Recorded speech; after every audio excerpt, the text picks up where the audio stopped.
Good morning, everyone, or good afternoon, depending where you're joining us, our session. Welcome again to Green Horizon Summit 2024, and especially a very warm welcome for you joining us here in presence and online to our panel discussion. During our panel discussion today, we will be trying to show you and demonstrate how Horizon Europe program helps to boost the bioeconomy and really contributes to the Green Deal objectives.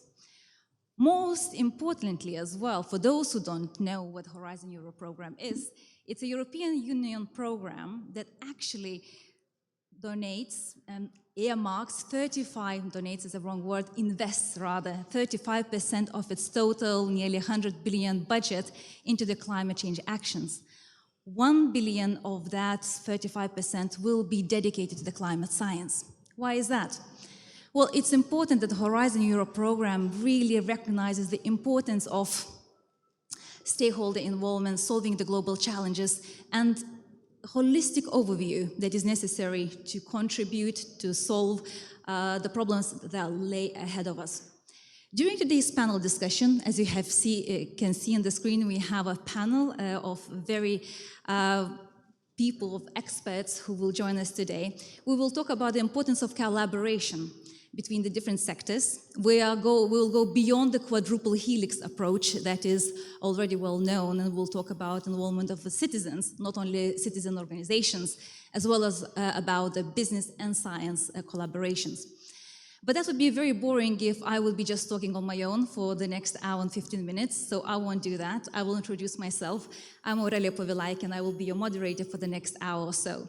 What we will aim to do in the next hour, we will hear 5 distinguished guests from different sectors, business, science, and NGOs, who will talk about their participation in different Horizon Europe projects that enable them to contribute to the bioeconomy overall and other objectives of the Horizon Europe and the European Union. After each presentation, we will rotate, and at the end we will have a panel discussion. I invite you, those who are sitting behind the screens, and here those in present, actively participate in this panel discussion. Your contributions are extremely valuable, and your questions will make this panel discussion very lively. So, not to bore you with my own speech, how important bioeconomy is, we all heard that today, I would like to invite our first speaker, Rasa Pakeltine, to the stage. Rasa is from Vytautas Magnus University. She is Associated Professor and Researcher, Secretary General at the Association for European Life Sciences Universities, and participant at Bio4East project, which we have heard the reference today. So, Rasa, the stage is yours. You have your timer here as well. Thank you. Okay, thank you so much. Dear forum participants and organizers, it's a really pleasure for me to be here and to present my university project experiences and its potential impact on bioeconomy development in Lithuania and beyond. I was asked today to talk about one of our most significant projects, Boost for BioEast, which is the continuity of the BioEast Up project and is supporting the World BioEast initiative. But also I will introduce one more project, BioRural, which is very important for us in terms of its outcomes, and which yesterday during the special ceremony at university campus received a special academic recognition as the most engaging project at the national scale. So if you don't mind, I will introduce these 2 projects one by one.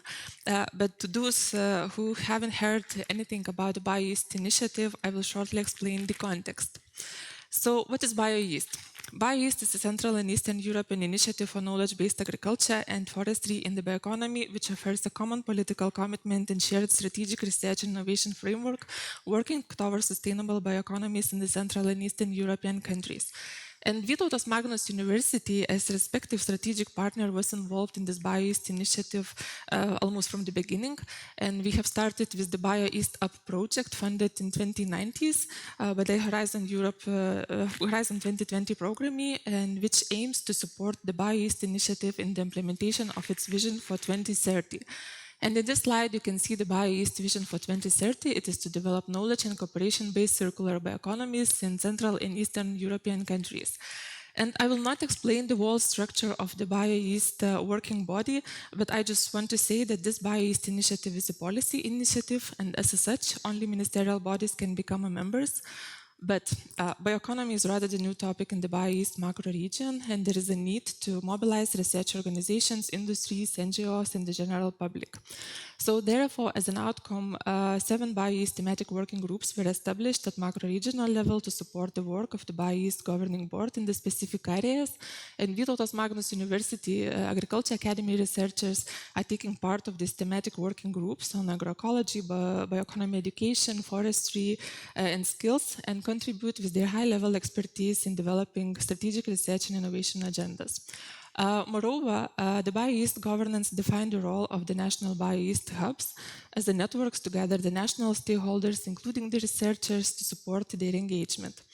And despite all of these efforts in the past years with the BioEast initiative and its supporting BioEast Up project, the BioEast countries continue to be at a different level of implementation of their strategic thinking in bioeconomy, and therefore the consortium of 30 partners merged forces for the Boost for BioEast project, which can be considered as a next step towards strengthening the bioeconomy networks in member states.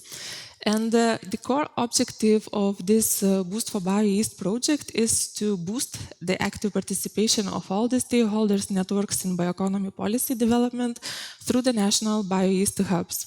And at this point, based on the agreement with the consortium partners and Lithuanian managing authorities, it has been decided that Vytautas Magnus University Agriculture Academy, of course with a close collaboration with the Ministry of Agriculture, will lead the establishment and coordinate the Lithuanian Bioeconomy Hub. And another important project objective is to co-develop and improve inclusive national bioeconomy action plans. And therefore, again, Vytautas Magnus University Agriculture Academy will work hand in hand with the Ministry of Agriculture and the future Lithuanian Bioeconomy Hub, and will prepare an action plan for bioeconomy development in Lithuania. Another important project objectives is to enrich and enhance bioeconomy-related knowledge by assessing educational needs, bioeconomy competencies, and expand the network of BioEast UniNet. And the Agriculture Academy of Vytautas Magnus University is also a part of this BioEast network. And the last but not least, the project aims to promote a single, borderless market for research, innovation, and technology across the BioEast macro region to prepare the policy recommendations and strategic research and innovation agendas for the thematic working groups. Also, the project will develop a knowledge platform, including 10 national bioeconomy hub subpages, which means that Lithuanian Bioeconomy Hub will also have a dedicated website and platform for knowledge sharing cooperation. And those ambitious project objectives and university involvement will definitely boost the dialogue between bioeconomy-related stakeholders to find out and formulate the right pathways for the sustainable bioeconomy development, first of all in our country, and then in the whole macro region. And there is also another project which I would like to talk about. It is the project BioRural, which we have started 2 years ago. And 18 partners merged the forces to create a pan-European rural bioeconomy network under which related stakeholders are cooperating to promote the currently available small-scale bio-based solutions in rural areas. And the BioRural objective is to support the transition towards a sustainable, regenerative, inclusive, and circular bioeconomy across all European local and regional scale. And BioRural is going to achieve it through the 3-pillar intervention scheme that you can see on the screen, which feeds into a publicly available BioRural toolkit that creates a wide network of collaborative stakeholders, assess the existing European rural bioeconomies, and captures grassroots level needs and ideas for the adoption of bio-based solutions. Also, the scheme says that we are going to promote effective exchange of knowledge through a series of workshops and develops rural business blueprints for bioeconomy business from conception to the scale. And in this, my last slide, you can see the BioRural numbers. A part of what you can see here, we have already created 4 regional rural bioeconomy platforms that is forming a European Rural Bioeconomy Network, ERBN. And we continuously assess and promote success stories for bio-based solutions in rural areas. And we continuously optimize and update an online open stakeholders tool named Bio-Rural Toolkit. And the most important, we facilitate exchange and capacity building for the European rural bioeconomy through a series of workshops at local, regional, and European level. And I must say that all those interactive tools like a Bio-Rural Toolkit, European Rural Bioeconomy Network, interactive meetings, workshops, and discussions are exactly what bioeconomy stakeholders are looking for. And the platforms for dialogue and dedicated efforts are helping for us to understand the current needs and the pathways for the development of sustainable circular bioeconomy in our country and in the whole region. And I will stop my presentation here, but before I leave the stage, I would like to ask you to scan these two QR codes and to learn more about these two projects. And my colleague, Despina, she's somewhere here, and she has some flyers about the Bio-Rural project. Please meet her, say hi, and ask how you can become a member of this European Rural Bioeconomy Network. And as a closing remark, I would like to thank you for your attention and invite you to cooperate. Thank you. Thank you very much, Rasa, for being so spot on time. What we have seen demonstrated here is actually the challenge and opportunity at the same time that European Commission is trying to tackle through Horizon Europe program. Within the first 3 years of the program, we have created a lot of knowledge and innovations. However, the challenge yet remains how to valorize the knowledge that we have created through various projects and how to engage different stakeholders in order to uptake the innovation to have a really meaningful and impactful change.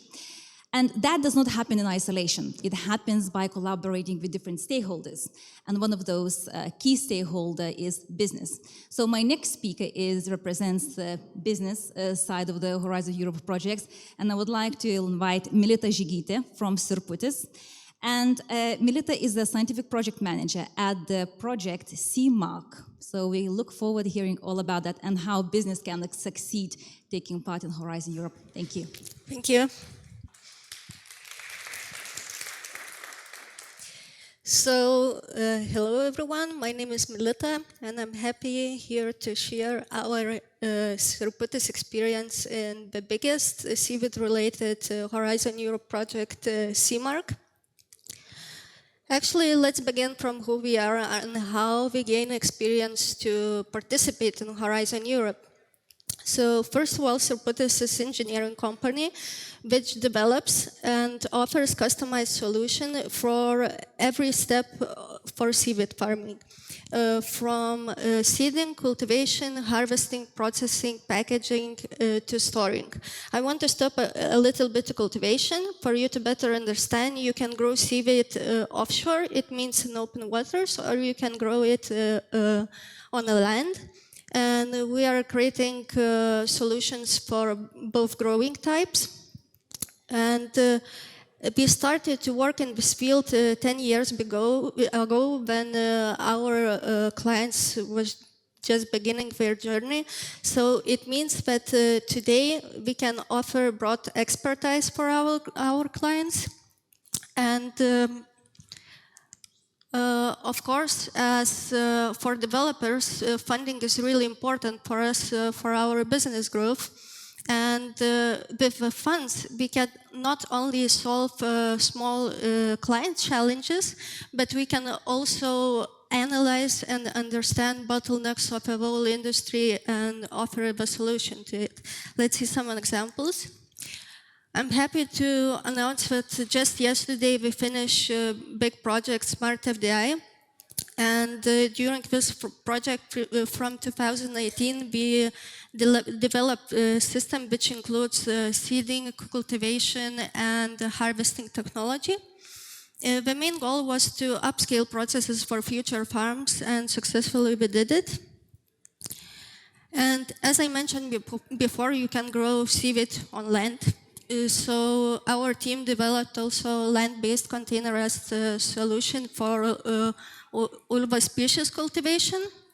What is good to grow seaweed in a closed environment, but you get high-grade biomass. What's interesting that we developed LED growth lights which boost biomass growth yield by 30%.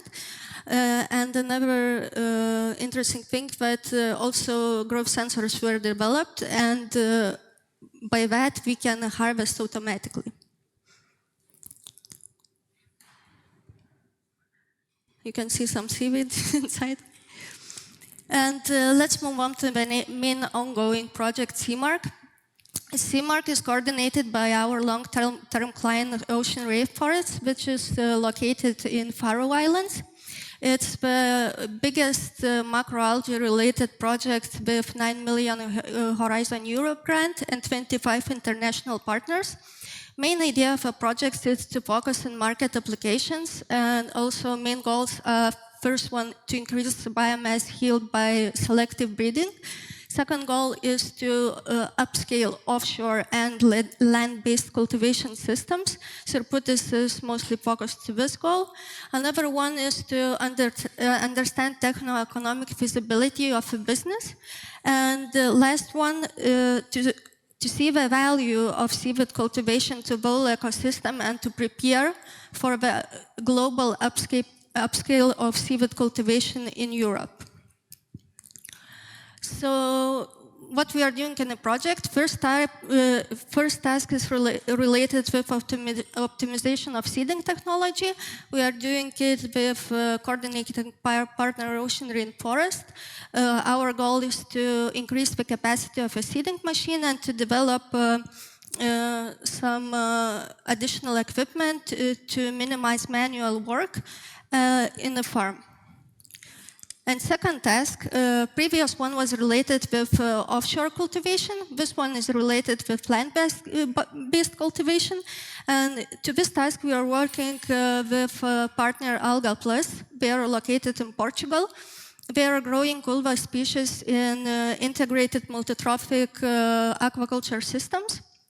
And we are seeking to automate harvesting and also to minimize manual work in the farm.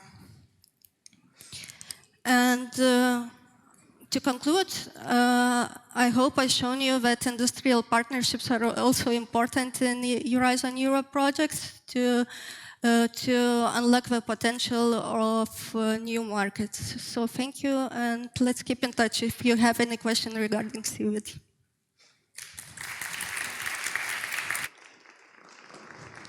Thank you, Milita, very much. And again, it just shows that innovation happens at the different levels, in the multi-25 partner project, and business entities are extremely important in delivering that impact.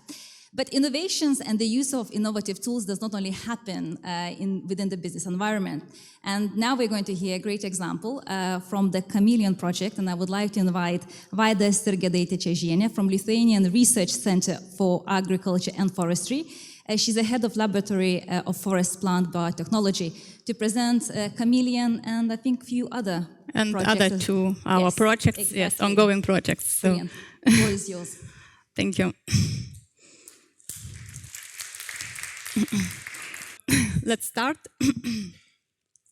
So I would like to present our institution projects of the future, so the sustainability, adaptability, and reversibility. So basically I would like to start, yes, I would like to start from the presentation of our institute. So the main strategic directions of our institute, LAMMC, is the collaboration, gathering new data, so research publications and innovative products, creation of innovative products, commitment to community, so we are focused on the PhD studies, internships, and dissemination and network for to organize seminars, exhibitions, and to to participate and organize national and international conferences. Well, LAMS has specific interest in the high-level research of soil quality, sustainable forestry and horticulture, plant genetics and health. Moreover, we are seeking to use sustainably managed environment material to make bioproducts and industrial products. So let's move on to our Horizon projects, and one of them is Kamerine. So yes, Kamerine project is based on the set of novel UAV enabled by artificial intelligence applications and tools for sustainable agriculture, forestry, livestock, ecosystems, and rural area services. The three main points of interest of Kamerine cover carbon dioxide sequestration and biomass estimation, irrigation and water stress monitoring and management, behavioral analysis of protection of livestock, early and non-intrusive lameness detection, moreover plant health assessment toolkit, and selective spraying applications for low-risk refertilizations and forest health protection. So one of the first, it's still the Kamerine project. So based on the initial estimations, the digitization of surveillance and monitoring of agriculture, forestry, livestock and rural processes can reduce up to 10% of cost due to bad practice or diseases. With more accurately applied fertilizer and plant irrigation system, we can minimize losses and increase yield. New breakthrough tools and innovative technologies for the smart farming, plant, animals, and agro-environmental monitoring helps to reach the sustainable agriculture, forestry, and livestock. Moreover, the environmental impact related with protection strategies, which are used to increase plant and animal health or monitor the illegal activities in the forest. Yes, and now we can move on to our one of our Kamerine Horizon project. It's our first project, and it was a very good start for our activities. Is funded by Horizon 2020. So the goal of this triad project is to improving forest management with a focus on protection and regeneration. The mission is to reduce the amount of damage caused by wildfires while maximizing the benefits of restoration, managing the impact of wildfires on communities. With the project, we work on several technologies linked with reforestation. So one of them is called seed balls, and it was created in our laboratory of forest plant biotechnology. And these seed balls contain tree seeds and carefully selected microorganisms that can benefit forest regeneration and therefore speed up restoration of fire-damaged sites. So our latest project is Extract. We started only this year and is funded by Horizon Europe. And this project is related with the extraction of metals from soil using trees. Phytoextraction technology is based on the circular economy model, as trees are planted in the soil, which are contaminated by metals, and they sequester carbon and create a new habitat. Moreover, these trees can be possibly used for the heat production and their ashes for metal extraction and fertilization. Overall, the Extract project seeks to introduce the novel concept of the zero-emission mine by developing and introducing innovative micro-invasive technologies for sustainable and decarbonized extraction. So, thank you for your attention. Much, Vaida. I think what your three examples, actually not only one, demonstrates that it's once you have a foot in the door, then the whole door opens and the horizons are really open and quite widely, and you contribute with your knowledge and experience to solving those global challenges. Yes. Thank you. Thank you. You have heard from the business side, you have heard from the research organization, higher education institution taking part in Horizon Europe. And those who are sitting on the other side, governmental, non-governmental organizations, you might wonder, well, what is it in for me? Can I participate and how can I contribute to the bioeconomy or contribute to the Green Deal objectives? Well, we have an example for you how you can do that. And Lina Zhukovskiene, she's a head of Innovation Support Services and is participant at Climate Farm Demo project from PI Lithuanian Agricultural Advisory Service. Will give you just an example how different type of organizations can take part. Please.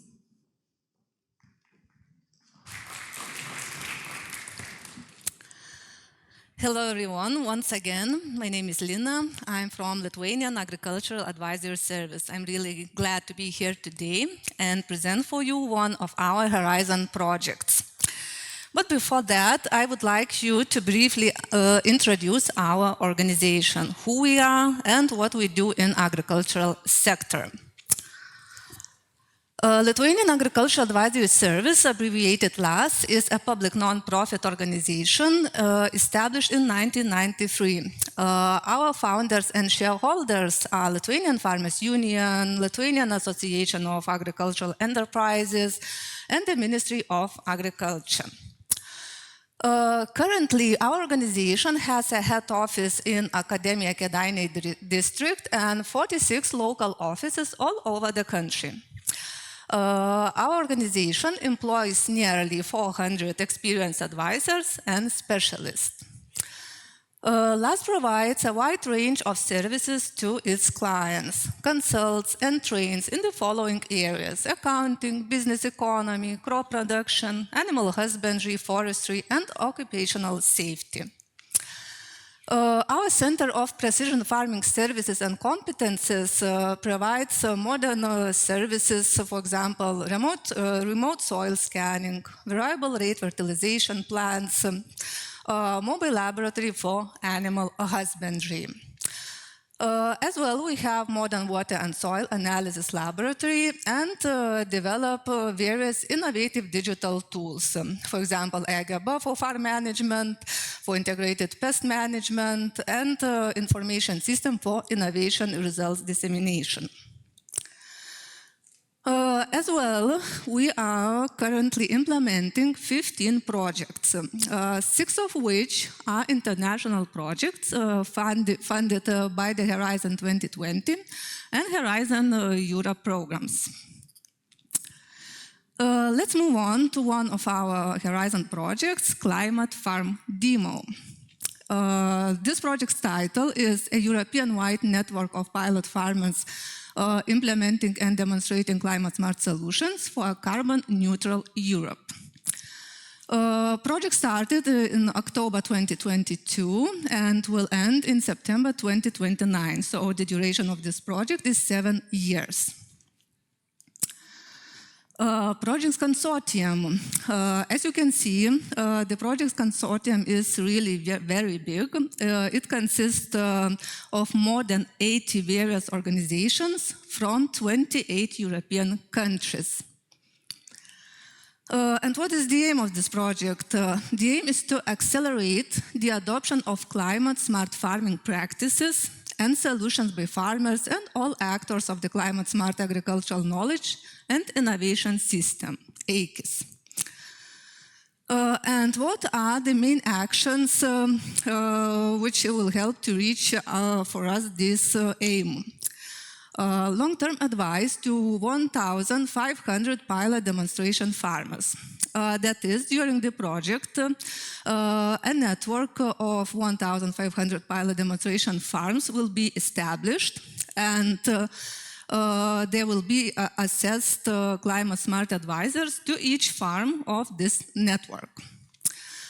As well, using European carbon tools, GHG emissions will be counted on each farm. An individual mitigation and adaptation plan will be prepared for each farm. During the project, there will be organized 4,500 demo events. Talking about the practical solutions, there were identified 12 adaptation and mitigation thematic areas, and 10 living labs will be established to co-create new and innovative solutions. Here you can see all the identified thematic areas such as grassland management, crops management, agroforestry, biogas production, and so on. As I mentioned, 10 climate smart farming living labs will be established. As you know, Living Lab is a place where innovations are co-created and tested in real-life conditions. Some of these topics of the Living Labs will directly contribute to the bioeconomy, for example, production of biogas or production of biofertilizers from biomass. And what is the expected impact of this project? At least 30% reduction in GHG emissions, 4,500 on-farm demonstrations events reaching 150,000 farmers, and 250,000 actors engaged in peer-to-peer learning. And of course, high positive impact on farmers, agribusinesses, consumers, and the whole society. So that was our project in a nutshell. Thank you for your attention. Thank you, Lina, very much. Just demonstrates, and it's great, and we can really applaud and congratulate you to being so brave to join such a huge consortium that really has ambitious goals. So hopefully within those 8-9 years of the project, they will be able to achieve most of them. Last but not least, I would like to invite Donata Staniulis, Executive Director and participant at BioConnect project, Lithuania Bio, who will demonstrate that associations are very much welcome in the Horizon Europe program, and their participation and representation of a wider stakeholder group is extremely important. Please. So, hello everyone, thank you for the introduction.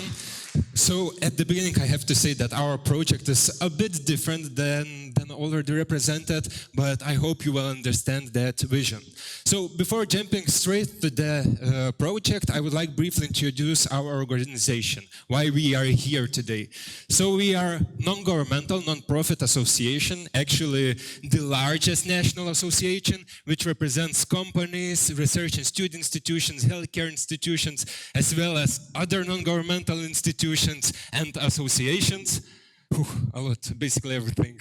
And we are promoting the wider application of life sciences and biotechnology as a tool to solve global environmental issues, as a tool to solve global health challenges, and to improve overall quality of life. So our key focuses are on life sciences, health technologies, and one of the strategic directions for us is bioeconomy. When we are talking about the bioeconomy, our main focus is to biotech sector, so to biotechnology solutions and tools. But you know, when we are talking about that circular economy, when we are talking about the Green Deal initiatives, all of those sectors are really connected. So, you know, these times everything is interdisciplinary, therefore we have to understand that bioeconomy is not a single sector, and biotech helps to merge all of those. For example, as I mentioned before, you can apply biotechnology to solve multiple environmental issues. For example, reduce or eliminate or recycle some wastes, even toxic wastes. As well as you can apply biotechnology to increase the value of raw materials like crops which are growing on the field. But today I'm not about the hard solutions, but about the software project. So we have a 1-year-long project. It just started at the beginning of this year, and I do not have any results to share with you yet, but I believe we'll have some great experience and great results by the end of this year. But one of the actions from my side will be call to action, to join this project, to participate in it, and to be on that map after we will finish that project. So the project team is made of 7 members, 7 consortium members from 4 different countries: Lithuania, Latvia, Estonia, and Finland. And the title is BioConnect because we are aiming to connect those countries to accelerate the growth of the sector, biotech sector, within the whole region. And our main aim is to create a strong action plan to connect those regions. And from the first look, it could sound like to create a plan. It is simple. I just take paper and did some plan. But in order to do that, we have to do a lot of homework, a lot of preparations. And everything starts from the current state analysis. We have to understand where we are today. What competences do we have in that region? What are key players, companies, startups, large businesses, governmental institutions, many different stakeholders. So the aim is to create a competences industry map that we can use as accessible and useful tool to make new connections. And that plan can be created by preparing all of those actions, and we expecting that it will help to boost biotech sector. As a final long-term results, we are expecting to see more and more, at least 20 new biotech startups annually. We are expecting that those connections between different countries will help us to keep those startups in the market, keep and help them grow after those initial stages. And the plan, when all of the actions will be implemented, will simulate a significant economic growth in the biotech sector. If we would look to separate Baltic countries, the populations, those populations are really small. Together, we have about 6 million people in our community, in our population. So it is less than London. So we have to work together, and actually multiple international players, multiple international investors, for example, from United States, looking to the Baltic states as to single unified unit. And for today, we do not know what we have out of our borders. We do not know what's going on in Latvia, Estonia, Finland, and I believe this project will help us to unite. And more, today's topic is bioeconomy. And probably I do not need to talk about the value and the importance of the bioeconomy strategy, but it's worth to mention that Lithuania is the only Baltic country that does not have bioeconomy strategy yet. In the main panel, we heard that, it's just a paper, but it is the beginning point, the crystallization point, which helps to move forward. And it looks like we have some experience in our neighborhood. So during this project, we can identify key players, key stakeholders, bring that experience to our country, and then we can start to build our strategy for bioeconomy. I'm not telling you that we will do that during our project, but I believe we will be able to identify those key competences. So, thank you, and my call to action is let's BioConnect. We will get back to probably some part of you because we'll have to build that map, and you will probably be on that map after our project. Thank you.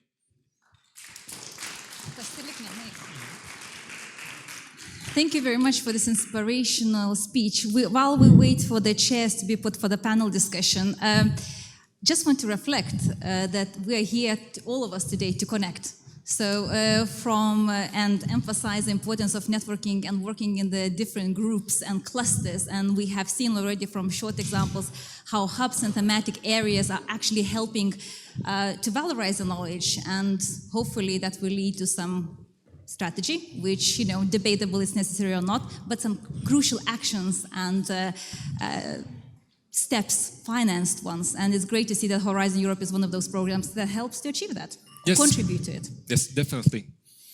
Right, I would like to invite our speakers back on the stage, and I'm counting on your active involvement. So, Rasa, Donatas, Milita, wait, thank you.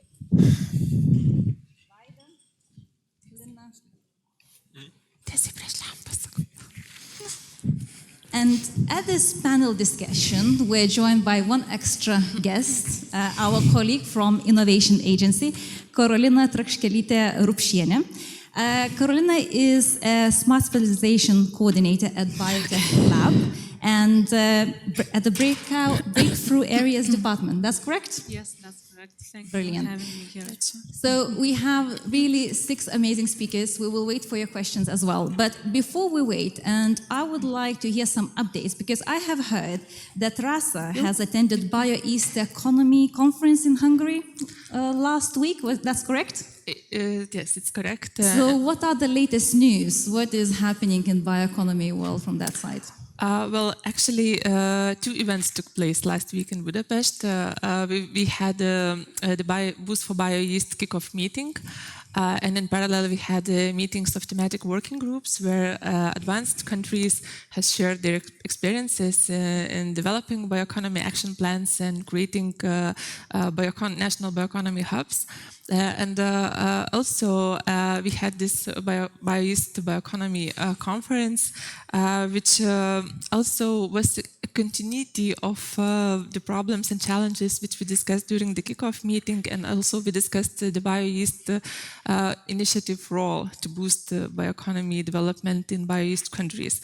Well, and actually, we discussed some crises that we have to tackle, especially in our Bio-East region, which is really very important and requires special attention.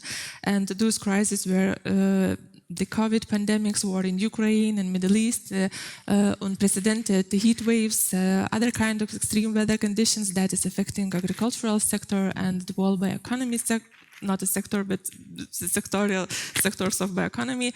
And then, of course, we discussed the European food system insecurity and the bad conditions of European natural resources like soil, fresh water, and other ecosystem services. So there are really lots of challenges that we need to tackle, and that's what we discussed, and how to do those, what kind of pathways to choose just to reflect and react to all of these crises. So there are lots of crises, but were there any solutions potentially and potential policy implementations that are quick and innovative? Because what we heard today at our morning panel discussion, that sometimes policies very much lag behind for what innovation and the sector is looking for. Well, I guess there is no one solution to solve all those problems, but we left the bioeconomy conference with the common conclusion that we have to rethink the role of Central and Eastern European countries on contributing the European food system security, European strategic autonomy, and contributing to the Sustainable Development Goals and the Green Deal targets, and especially to put the emphasis on our Bio-East region, which is very fragile and sensitive in nowadays context. So that was the main outcomes and the proposals. And I suspect different stakeholder involvement is very much welcome and is needed.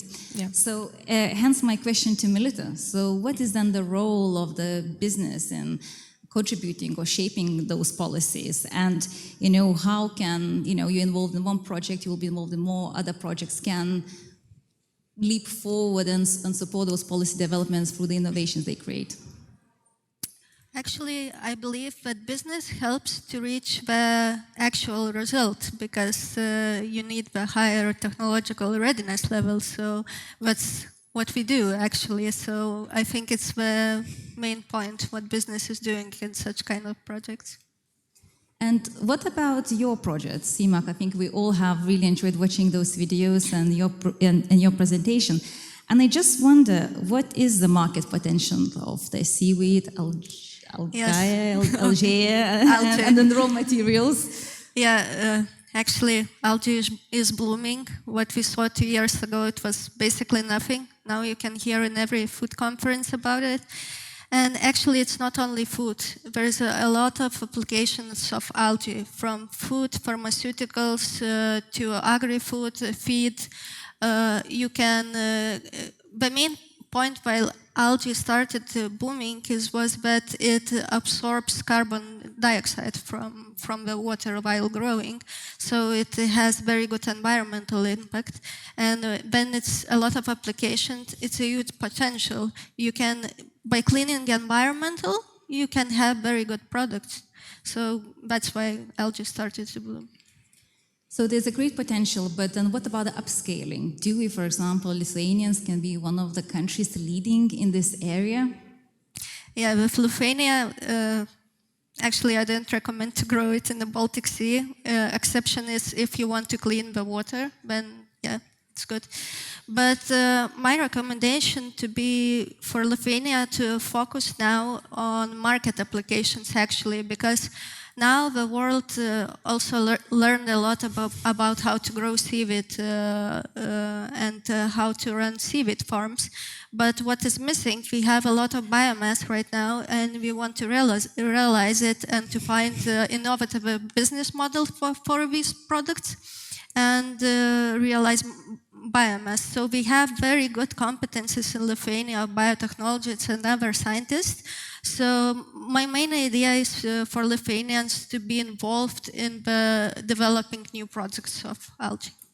And how they can do that? This needs further investment or more technologies, manpower? Everything, of course, starts from research institutions to grow competences. We need to find and engage young researchers to work in this field.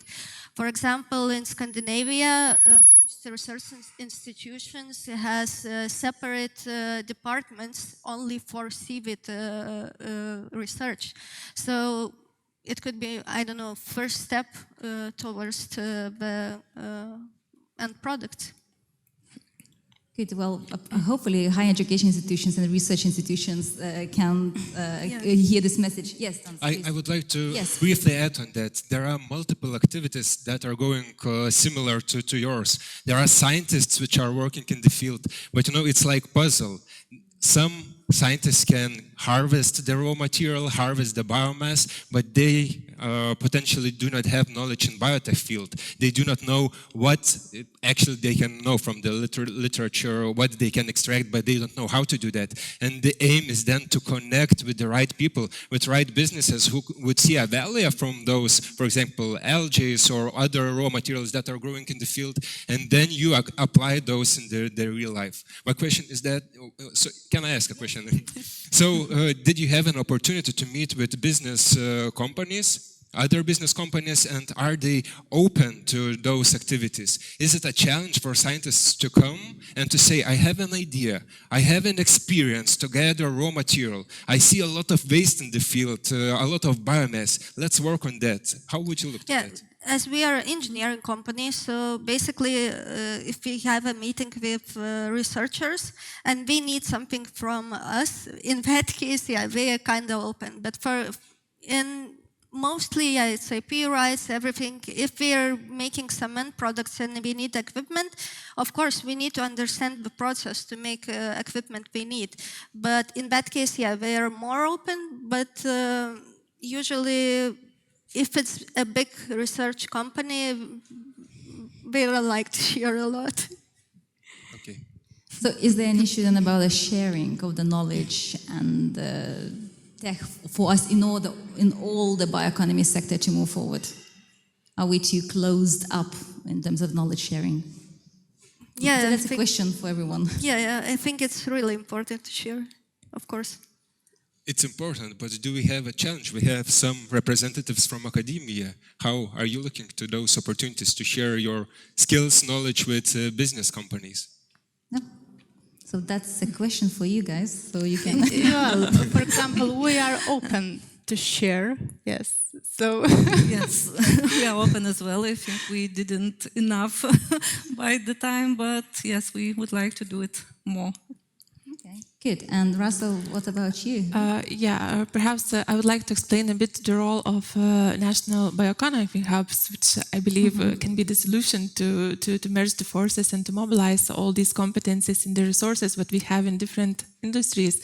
And in principle, all those competencies can be mobilized just to identify the needs, to identify the pathways, obstacles, and to find the right pathways for our common vision, right? To go towards the sustainable bioeconomy development in our country. So I believe that this kind of structures like hubs clusters where different stakeholders merge the forces are the right way to access to something positive, right? So that would be my answer, I guess, for all of this. And I believe that Lithuanian Bio also will join this cluster because I heard that you have the same objectives. Yeah, and just to conclude a bit, what I noticed that usually companies and research institutions which is participating in Horizon Europe programs, they usually are more open to share. So what I wanted to say, that maybe Horizon Europe is teaching us how to share. Yes, Horizon Europe program and forces you in the way to share if it's not patented and etc. So be as open as possible, but there is a reason behind it. Without open data, without accessing the knowledge, there's no point in developing the same. We need to use the already existing knowledge to move forward. So openness is one of the key principles. So yes, taking part in that opens the doors. But what we're talking about is a lot of a multi-actor approach, isn't it? So even now here, saying about the sharing from different stakeholder groups, it is about the multi-actor approach. And especially in the projects, the sharing of information, well, is the key. And Lina, that's the question for you. It's 28 partners, no, 28 countries, over 80 partners. Yeah. It's incredible. I don't know how the project managers are managing to keep up with all of those activities. But how this multi-act approach is actually being implemented? Because you have demos at the farm level as well, so involving the actual users on the ground. How does it work? Yes, our project joins very different actors from various agricultural sectors, farmers, farmers associations, NGOs, academic sector, business, advisory service. So it's a really various diverse consortium, and I think the project really benefits from it because those partners bring their own experience, different context, different knowledge, so you can develop very comprehensive results. So I think that is really benefit to have such a diverse and big consortium. But the critic, and he is just playing a devil's advocate, would say, but you know, it takes so much time to teach a language, the business is talking the language of the farmer, not direct language, in the way they are working and the way they practice. And some might say, well, we don't need this multi-actor approach, you know, what's the point? Because it takes so much time to teach somebody to understand what the goal of the project or steps are. Yes, I think everybody would agree that the linear innovation approach, it's already, how to say, outdated, and the future is interactive innovation processes. This is co-creation of innovation, co-creation of tested results of implementing. So I think the multi-actor projects are very important for this innovative innovation promotions. Okay, so the partnerships is the way forward. Yes, really, exactly. That's my question then directly to Donata. So how does the project that you are facilitating between science, business, and other stakeholders, do you think will drive that innovation and potentially economic growth? Because you have some KPIs behind it to achieve. Well, if we would talk only about this project, you know, it's really short, 1 year long, and the main aim is not to create some new connections directly, but I believe it will be as a side effect. You know, as I mentioned during my presentation, that one of our aims is to understand our current state, to create that map. Currently, we do not have any maps. We do not know what's going on in our neighbor countries. Well, maybe some specific areas when we are working on some specific topic, we are aware about top scientists, top businesses, but we do not see whole picture. And I believe this project will help us to bring that whole picture to one unit, and then it will be an applicable tool for new projects. If someone will decide to write an application for Horizon Europe, then they will see what we have close. What competences do we have? Maybe we can do collaborations on that application, as well as this tool could be useful for business partners to do some business development activities. Some businesses are required of specific scientific competences. Some scientists will identify that companies are doing some practical works on their research area, and probably some companies will find some potential customers as well. So win-win situation, I believe, after the end of this project. But I think it's important to highlight that taking part in Horizon Europe projects is an impact doesn't happen overnight, isn't it? It takes 5 to 10 years sometimes for those results to materialize in the impact that we need, but somehow, hopefully with working together, we can speed up that. And not only working together, but applying the technologies. And Vaida, you have shown some amazing pictures of farmers using drones and AI in the project. And obviously AI and the technology now is very high up, and we all should use it as much as possible. Do you think it's possible that most of the farmers will use AI technology and the drones and other high-tech instruments in their everyday life? Well, maybe I will start from the beginning, yes. Well, it's about our project, Kamerine. So basically in this project we are creating two different technologies. So one is innovative drone prototype with an integrated computer. So basically it is used for the livestock purposes to detect, for example, animal herd, to monitor the health status of the animal, or for example, to find lost animals in the mountains after heavy storms. And another technology is a drone innovation platform, in which developed solutions for agriculture, forestry, and rural areas will be integrated and presented to the end users. So since it's prototype, we still have 1.5 years, and we are hoping that these technologies will be commercialized and it will be possible to get the opportunity to have this innovative computer together with drone innovation platform to the faster and accurate data collections in the European Union. So, well, we still have time, but we expect and we hope that it will be possible in the nearest future. But how this newest technology adopted by the end users, now we're here talking about the end users, can mitigate the climate risks and support the sustainable farming, contribute to the bioeconomy, do you think? Well, basically these innovative technologies such as artificial intelligence could be possibly used for early observation of environment. And of course it helps us to detect different problems in the selected area much more, well, in a faster and in a cheaper way, yes. Trained AI models are very useful and important, for example, to monitor crop development, to detect early stages of the wildfires in the forest. It's very important, yes, and for example, to detect and monitor the spread of diseases in the forest. So basically, by identifying these problems as sooner as possible, it helps us and let us to make correct decisions and in order to reduce the losses. For example, if the fertilizers are needed or not, yes, in the field, so in which correct area, yes, it is possible to use just to avoid overdosing, yes. For example, where the pesticides are needed or not, because it's very important for the early detection of the outbreaks of insects in the forest. So whether the plant lack of water or not, so it's very important to monitor the water stress, yes, just to avoid the economical losses. And in this way, we are reducing the negative impact of the bad practice, yes, farming practice.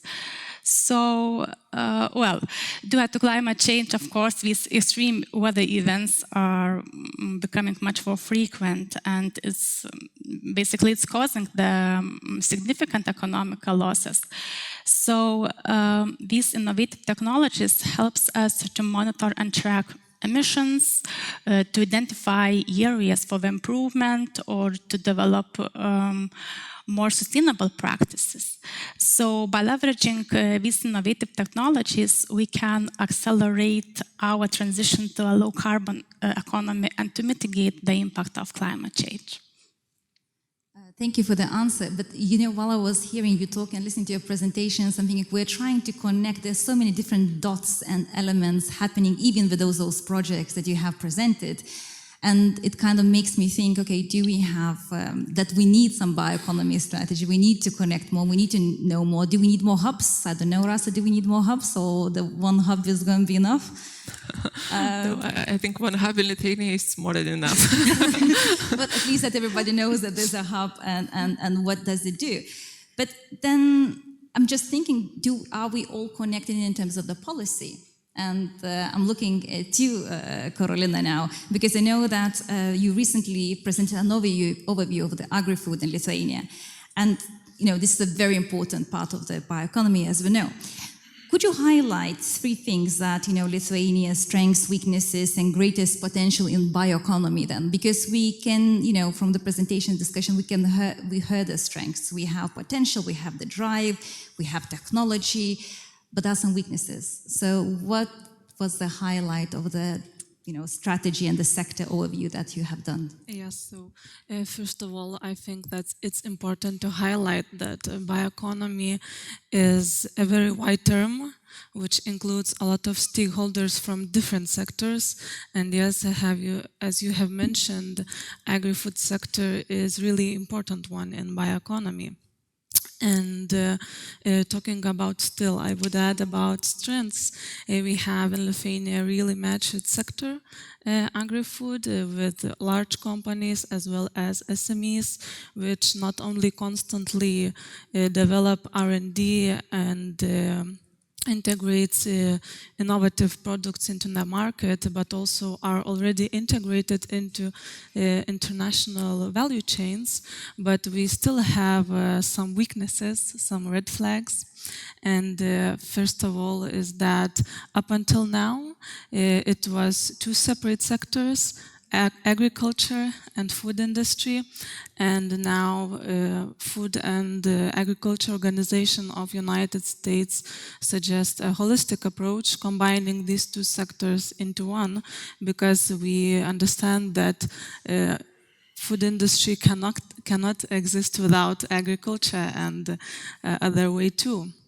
So, in my opinion, this holistic approach will help to boost the collaboration between stakeholders relevant to these both sectors. And we are always talking about boosting the collaboration between academia and business. So this issue is still an issue, and we need to boost this collaboration too. But we see the potential also to facilitate the collaboration between SMEs and large companies, because our large companies are innovating and they can suggest the solutions for the SMEs to integrate into value-added chains. And we still have a gap, and it was mentioned today, between lab-scale products and pilot-scale products. So I think that it is one of the most important things, and it's because these products requires much more time and investments comparing to ICT products, yes? And these products are not so attractive for investors, so we should find mechanisms to help companies to upscale their products so they could enter the market. So yes, that would be the weaknesses. There's a lot of weaknesses. Yes. I hope somebody was taking a note. We need to pass this on. Already done. Here we go. Already done. Brilliant. But do you want to join us here on the panel? Later on. Okay. Well, if you have any comments, there is a microphone. So could you comment on that? That is all done? Yeah, just a second. There's a mic coming. And please, just introduce yourselves. Not everybody might know. It's Rimantas, simple Rimantas. I represent umbrella of companies which acting in life sciences, in biotechnology, in food functional food. So I'm already sent message to Donatas. Go ahead. Brilliant. Here we go. That's how connections are made, and this is where we'll start making impact. And before I let you go with the questions, this week it was launched, Green Tech was launched. Can you tell us about that? Yes, so can I just go back to yes. another last question? Yes, so we still have a great potential in agri-food. Okay, so let's not finish on the red flags and weaknesses. negativities. Yes, Okay. so today we saw the signing the MOU with the Cellular Agriculture Europe. So I will be responsible for implementation of this MOU. So hopefully after 1 year, we will be able to see the progress of this industry. And also after lunch, we will have some startup pitch battles, and we will see a great potential in there too. And talking about Green Tech Hub, so yes, it was launched at the beginning of this month. And this hub, as we call it, is a one-stop shop for businesses addressed to become climate neutral by 2050. So it's gonna be here companies can get advisors about EU funding, national funding, about regulations related to climate neutrality, and etc. So there's some support as well. Yes. Brilliant. One question I have to you all, and because what we're talking about is still, at the project level, some multi-actor approach, something development in the lab, creating of the hubs. But what about the end user? We have seen from the recent strikes of the farmers and, the different industry sectors as well not being happy about what's happening with the certain elements of the bioeconomy. And I wonder how to convince this end user, how to convince the farmer that to use the drones technology, it's great because it will minimize it will contribute to the climate change, and how to use the seaweed in some products that we can replace, how to join the networks as well, so they are informed and to be educated. Because we heard at the panel discussion this morning, education was one of the keys. How we can convince those really people on the ground? You just answered by yourself. I just wanted to tell, sorry, I will start. So I just wanted to say that this is the issue of the literacy. So education, training, and showing some good results or micro wins in some specific particular regions will definitely help to do that. Also, I'm looking to farmers more from a business perspective. They are not guys who are working in the field and doing some groundwork. They are businessmen, and they are counting their money, they are counting the cost, and when they will see the final value, that it actually increase the end value and it increase the margins of the raw materials, then maybe they will decide to move with more innovative solutions. I can continue. Our farmers already understand the importance of taking actions because, as my colleague already mentioned, weather extremities becoming more frequent, droughts, heavy rains, soil erosion, reduce soil fertility, and so on. And this makes impact on your economic results. So if you want to farm effectively, efficiently, profitability, so you have to take actions. Maybe I will, continue. Well, I would like to say that nowadays, the end users, the farmers and foresters are much more active than we expect. So sometimes they are looking for solutions, and they are,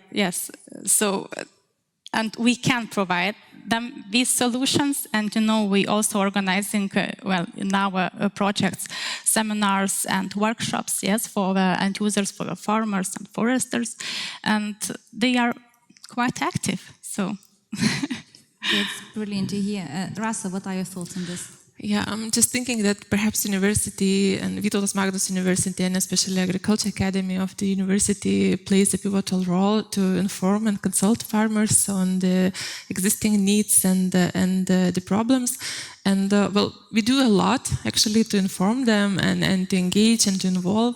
And I must say that I just want to use the advantage that I'm here and just announce that next week we will have an international exhibition, agricultural exhibition at university campus, and in parallel we always organize an educational program where our researchers introduce the project results. They're the ones that farmers can adopt in practice to test. We organize the demonstration sessions and etc. So really the platform is there for collaboration, for being there and to discuss and exchange the needs and everything. So everything is there and you're most welcome to be there. So basically just to use what already is existing. Yes. Yeah. And Melita, from your point of view, what do you think? Yeah, actually I agree with Donatas. First one is education, second one is money. So if you offer money to buy the technology, probably they will buy it.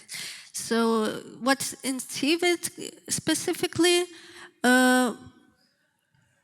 most of the farmers lives in Scandinavian countries where workforce costs a lot. So they understand the point of automatization of the processes. And I think they are kind of interested in new technologies which minimizes manual work a lot. Okay, so we have the solution. So money, One education. more thing, sorry. Yes, go ahead. We need a national bioeconomy strategy. And that. Okay, It's so let's not start just with a paper, but it will help us to create the direct and perfect tactical actions. Because right now we have multiple tactical actions, but they are striking to different targets, and they are not always working as we are expecting them. So Donatas will be known after this bioeconomy strategy ambassador from now on. So everybody who wants to contribute, please, that's the person. And don't forget the panelists. And the last question before we close this panel discussion is, we're talking about the Horizon Europe. You're all taking part in the project. How do you think the participation in the projects, we are multi-scale, multi-actor, multi-million, actually helps to forge the different partnerships, business, science, NGOs, governmental organizations? So what are actual benefits? So just for those who are still on the fence to apply or not to apply. Who wants to take the floor? No. Okay, Rasa, let's start with you. No, I just can only speak from the researcher's perspective, and I believe that our participation in the Horizon Europe projects just is expanding horizons, the green horizons actually, yes, and we can go into the depth on our researches. So it also helps us to grow because we, Eastern European countries, researchers, we are still a bit lagging behind. And like I said in the beginning, that we are the ones that have to tackle the biggest crisis in Europe right now and really need to concentrate and to focus on all those challenges. So I would say that being part of this huge consortiums and groups helps us to grow and to find the best ways and pathways just to solve all these problems. So. What about you from your perspective? I totally agree with this idea. So yes, basically, it's a huge amount of experience. And yes, in that point we are growing and finding ourselves in all these projects. And I just would like to say that we should be a little bit more open-minded. Yes, so that's it from my side. Brilliant. And what about business side? Yeah, from business and maybe Lithuanian perspective, I see Horizon projects as a school for us, which teaches us that together we can make better results, actually. Donatas, do you want to contribute? Or can we close? It's okay. The lunch is being served downstairs just now. But I would like to thank our panelists. So big round of applause. Thank you all. Thank you for sharing your experience, your encouragement for everybody to take part if they can in Horizon Europe projects. As I say, it opens opportunities, your mindset, and gives us skills to deal with climate change and contribute to the bioeconomy sector. And hopefully out of this discussion, we will have a strategy next year by this time, or maybe even earlier. Thank you all for your participation. And there's a question, no? Oh, there's a question. Okay, sorry, there's lights. Okay, last question. I was closing, but here you go, please. Sorry, hello. My name is Andres Meškelė, and I work as IT consultant, and I know farming from within because my father is a farmer, and you had great points about new technologies and innovation. But you forgot one thing, one really important thing. The technology and everything, yes, it is business. It has to make money. It should be return on investment. But usually all those solutions that I used myself or tested or something, they are created in lab, not in the field. So every great solution is great until it is applicable easily, and you don't need to hire IT guy for this solution. So project management and product management is crucial.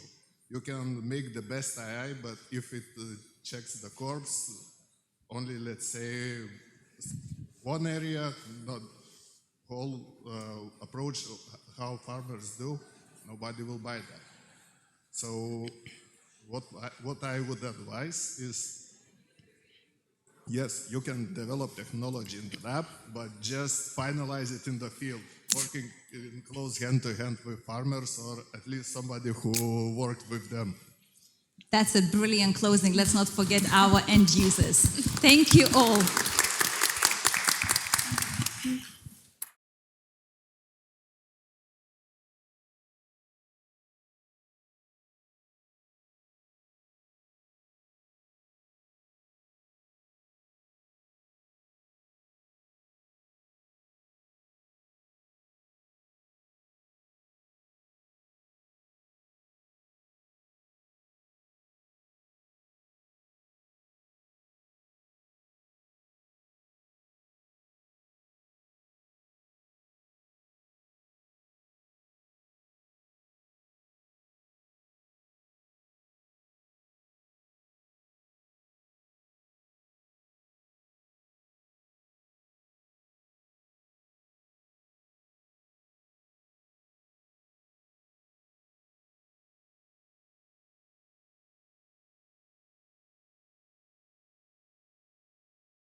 Welcome to Vilnius, Austria, the undiscovered jewel of the Alps. Vilnius is characterized by having most of its landmarks just a few minutes away from each other by foot. This admirable city is in the heart of Austria. Vilnius in Italy? In the heart of Italy, being its most well-kept secret. Its effervescent streets and colorful markets make it a perfect destination for any traveler. For obvious reasons, Vilnius is the pride of Italy. I mean, the pride of Finland. Vilnius's old town, considered one of the biggest in the region, is crowned by the majestic Kamerine Tower, where travelers like this young fellow, hello there, buddy, can have the same view that the old ruler of Finland, the old ruler of Venezuela. Sweden? I mean, Sweden. Belgium. Oh, okay. Ethiopia. Of Ethiopia? Romania. What if I told you that Vilnius is the capital of Lithuania? Oh, would never know. Yeah? Yeah. There you go. Yeah, okay. Yeah, that's right. Yes! Welcome to Vilnius, Lithuania.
year ago, my home city of Vilnius called itself the G-spot of Europe. As you can imagine, that caused quite a stir both inside and outside the country, with even John Oliver commenting on the topic.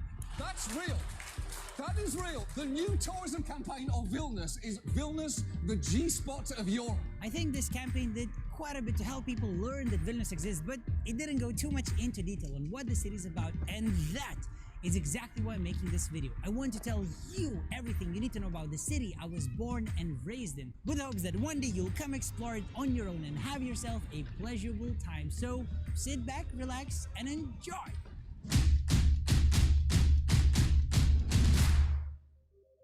According to a legend, Vilnius was established by Duke Gediminas in the early 14th century after his dream of an iron wolf howling on top of a hill.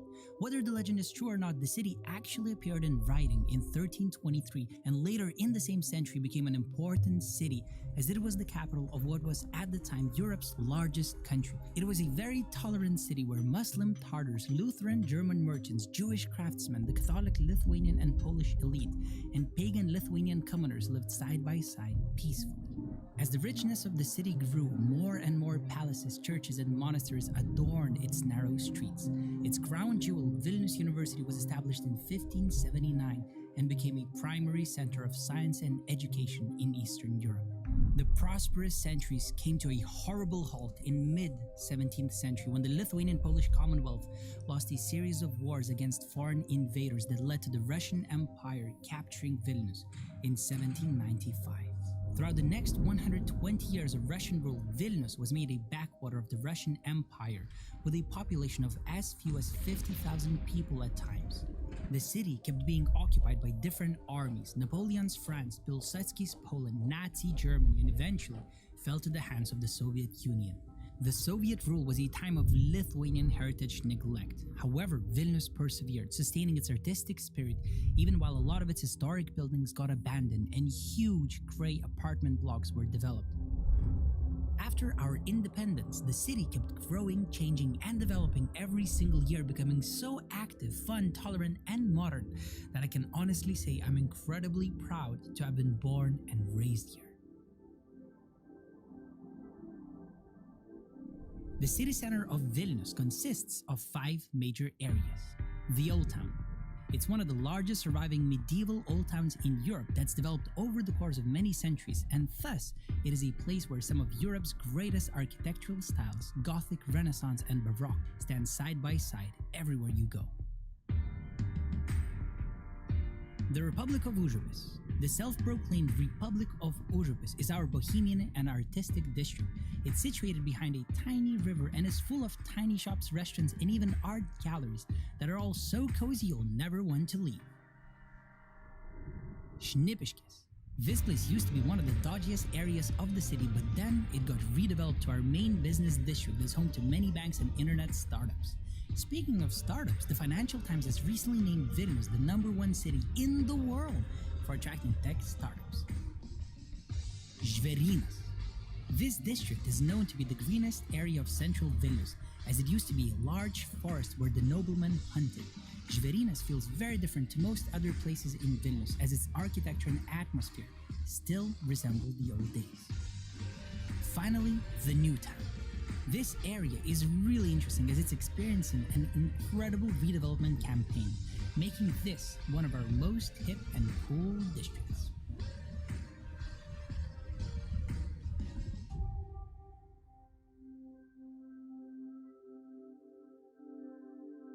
Vilnius is not a true international metropolis yet, but it's ethnically diverse. Around 65% of the people are ethnic Lithuanian, while 14% are Polish, 12% Russian, and 9% come from one of as many as 128 ethnicities that live here. When you finally come visit, don't be surprised to find yourself interacting with a Chinese restaurant owner, an Ecuadorian IT specialist, a Ukrainian barista, or a Dutch businessman. Even though throughout my travels I met literally hundreds of wonderful people from all around the world, but my heart, it always takes me back to the people in my hometown, who might sometimes be a little cold or direct, but they're always honest. They are the people of the heart. They are my people. These days, Vilnius is a youthful and vibrant city full of incredible things to do and lots of beautiful nature, since well over half of the city's area is covered by greenery. In the city center, you can find gorgeous parks anywhere you go that are all very inviting. Our city center is very much walkable from anywhere to anywhere, but we also have loads of transportation options, from car-hailing applications and taxis to electric scooters and two-story tourist buses to, I know you never expected this, hot air balloons! I don't know if you know this, but Vilnius is one of the very few cities in the world that allow hot air ballooning in its skies. You can literally take off in the city center and fly all over the place, enjoying the gorgeous, gorgeous views.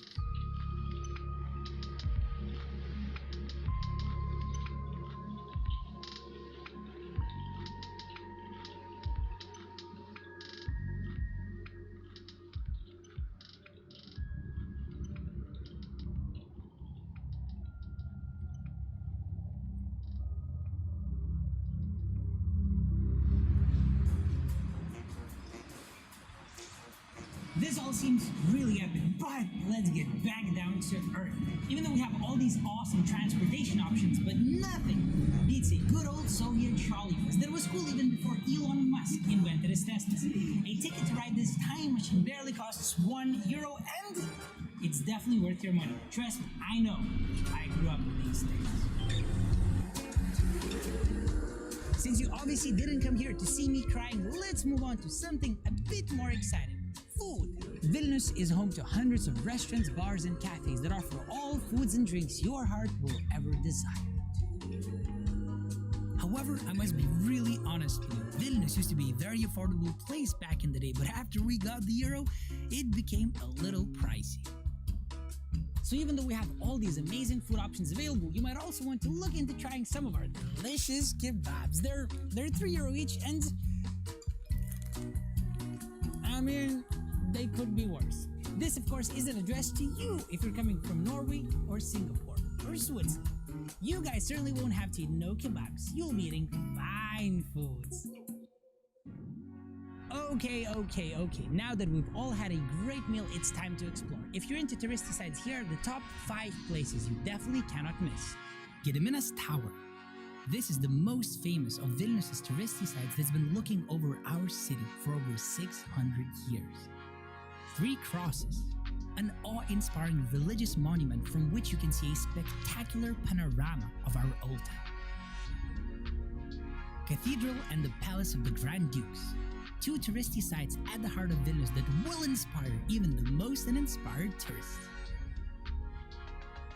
Vilnius University. Founded in the 16th century, it was the first university in the Baltic states that will certainly take you back in time. Church of St. Anne. It is a prominent example of Gothic architecture that was built in the 15th century. This church might very well be one of our most beautiful. Cathedrals, universities, and churches are all really nice, but there's so much more to Vilnius that you should explore. Do not forget our cultural spots such as National Gallery of Art, Contemporary Art Center, and Mo Museum, where you'll find enough art to fill your heart's content. Vingis Park. This park is by far one of my favorite places to relax in Vilnius. It's a huge park literally in the city center that just seems to never end. Halės Market. This local market was established well over 100 years ago and is busy with action more than ever. TV Tower. Standing at 326 meters above the ground, the TV tower is the tallest construction in Lithuania that features a rotating cafeteria giving you a 360-degree view of the whole city. I don't know if you know this, but a large part of HBO's award-winning Chernobyl TV series was filmed in this tiny district of Vilnius. If you want a taste of Soviet apartment architecture, this is your place.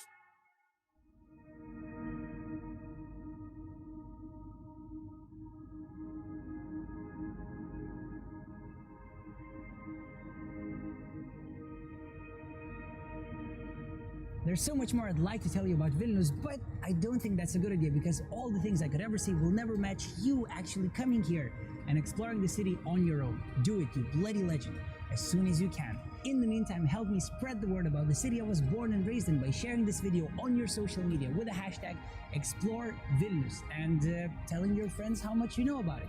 Thank you so much for watching the whole video and see you next time.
Wait, what, sorry? Vilnius. Vilnius. It's, Vilnius. Which one? Vilnius. It's Austria. Welcome to Vilnius, Austria, the undiscovered jewel of the Alps. Vilnius is characterized for having most of its landmarks just a few minutes away from each other by foot. This admirable city is in the heart of Austria. Vilnius? In Italy? In the heart of Italy, being its most well-kept secret. Its effervescent streets and colorful markets make it a perfect destination for any traveler. For obvious reasons, Vilnius is the pride of Italy. I mean, the pride of Finland. Vilnius's old town, considered one of the biggest in the region, is crowned by the majestic Kamerine Tower, where travelers like this young fellow, hello there, buddy, can have the same view that the old ruler of Finland, the old ruler of Venezuela. Sweden? I mean, Sweden. Belgium. Oh, okay. Ethiopia. Of Ethiopia? Romania. What if I told you that Vilnius is the capital of Lithuania? Oh, would never know. Yeah? Yeah. There you go. Yeah, okay. Yeah, that's right. Yes! Welcome to Vilnius, Lithuania.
year ago, my home city of Vilnius called itself the G-spot of Europe. As you can imagine, that caused quite a stir both inside and outside the country, with even John Oliver commenting on the topic.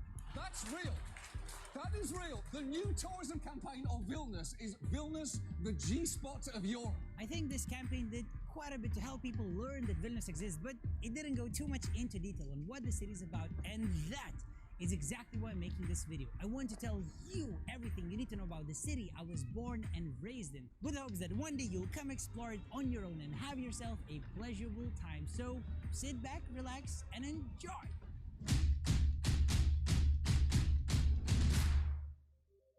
According to a legend, Vilnius was established by Duke Gediminas in the early 14th century after his dream of an iron wolf howling on top of a hill. Whether the legend is true or not, the city actually appeared in writing in 1323 and later in the same century became an important city, as it was the capital of what was at the time Europe's largest country. It was a very tolerant city where Muslim Tartars, Lutheran German merchants, Jewish craftsmen, the Catholic Lithuanian and Polish elite, and pagan Lithuanian commoners lived side by side peacefully. As the richness of the city grew, more and more palaces, churches, and monasteries adorned its narrow streets. Its crown jewel, Vilnius University, was established in 1579 and became a primary center of science and education in Eastern Europe. The prosperous centuries came to a horrible halt in mid-17th century when the Lithuanian-Polish Commonwealth lost a series of wars against foreign invaders that led to the Russian Empire capturing Vilnius in 1795. Throughout the next 120 years of Russian rule, Vilnius was made a backwater of the Russian Empire, with a population of as few as 50,000 people at times. The city kept being occupied by different armies: Napoleon's France, Pilsudski's Poland, Nazi Germany, and eventually fell to the hands of the Soviet Union.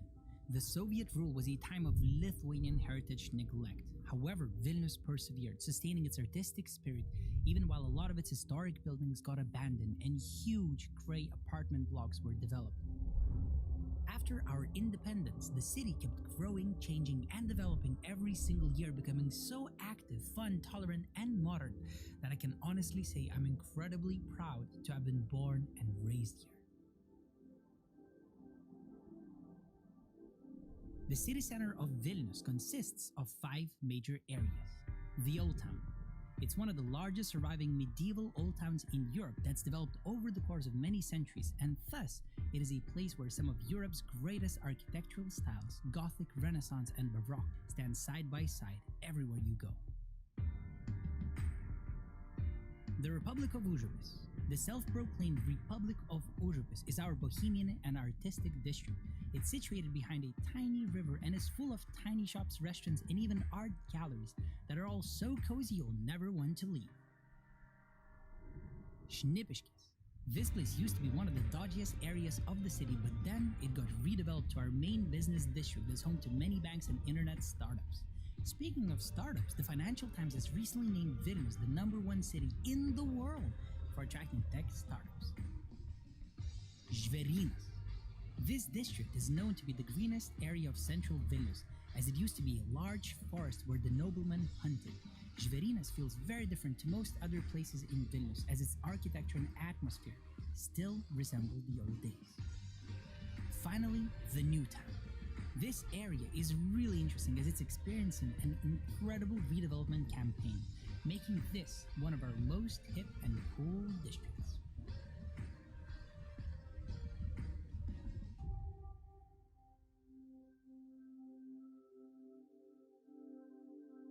Vilnius is not a true international metropolis yet, but it's ethnically diverse. Around 65% of the people are ethnic Lithuanian, while 14% are Polish, 12% Russian, and 9% come from one of as many as 128 ethnicities that live here.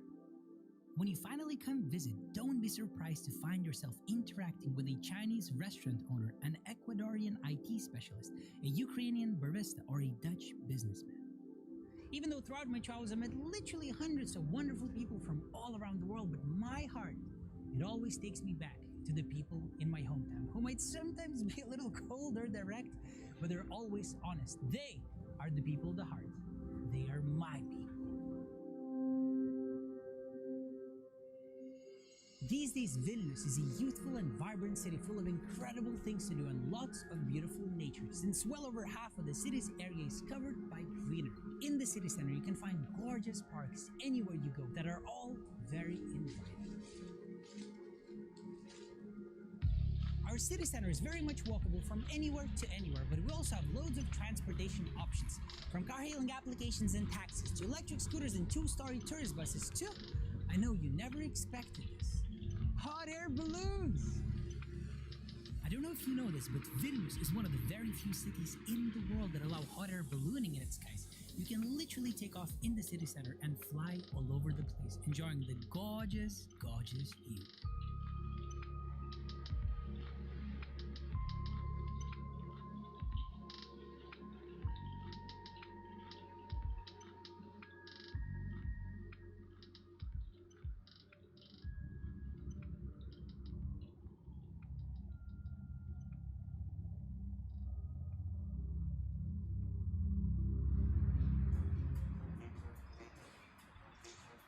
This all seems really epic, but let's get back down to earth.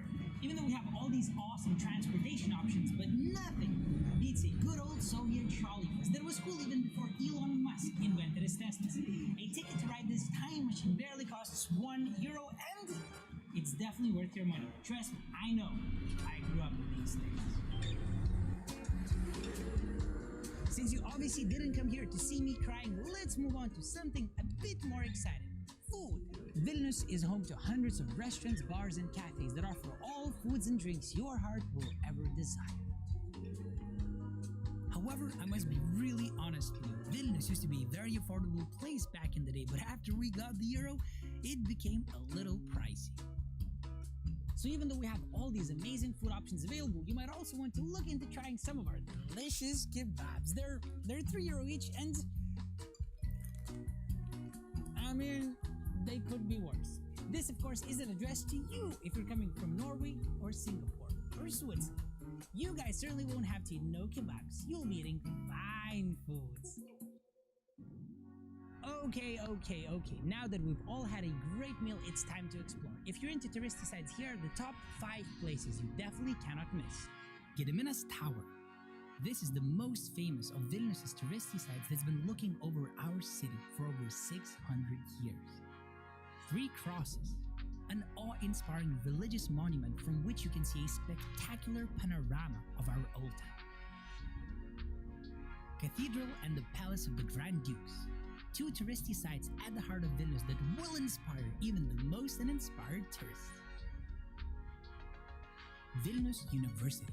Founded in the 16th century, it was the first university in the Baltic states that will certainly take you back in time. Church of St. Anne. It is a prominent example of Gothic architecture that was built in the 15th century. This church might very well be one of our most beautiful. Cathedrals, universities, and churches are all really nice, but there's so much more to Vilnius that you should explore.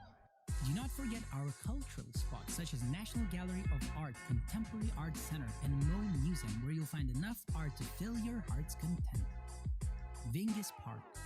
This park is by far one of my favorite places to relax in Vilnius. It's a huge park literally in the city center that just seems to never end. Halės Market. This local market was established well over 100 years ago and is busy with action more than ever. TV Tower. Standing at 326 meters above the ground, the TV tower is the tallest construction in Lithuania that features a rotating cafeteria giving you a 360-degree view of the whole city. I don't know if you know this, but a large part of HBO's award-winning Chernobyl TV series was filmed in this tiny district of Vilnius. If you want a taste of Soviet apartment architecture, this is your place.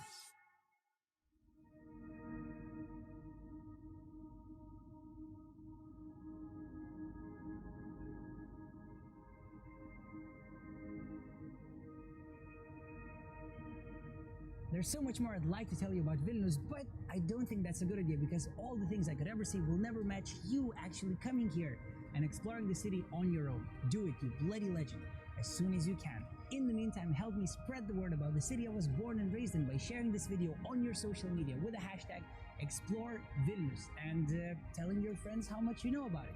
Thank you so much for watching the whole video and see you next time.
Wait, what, sorry? Vilnius.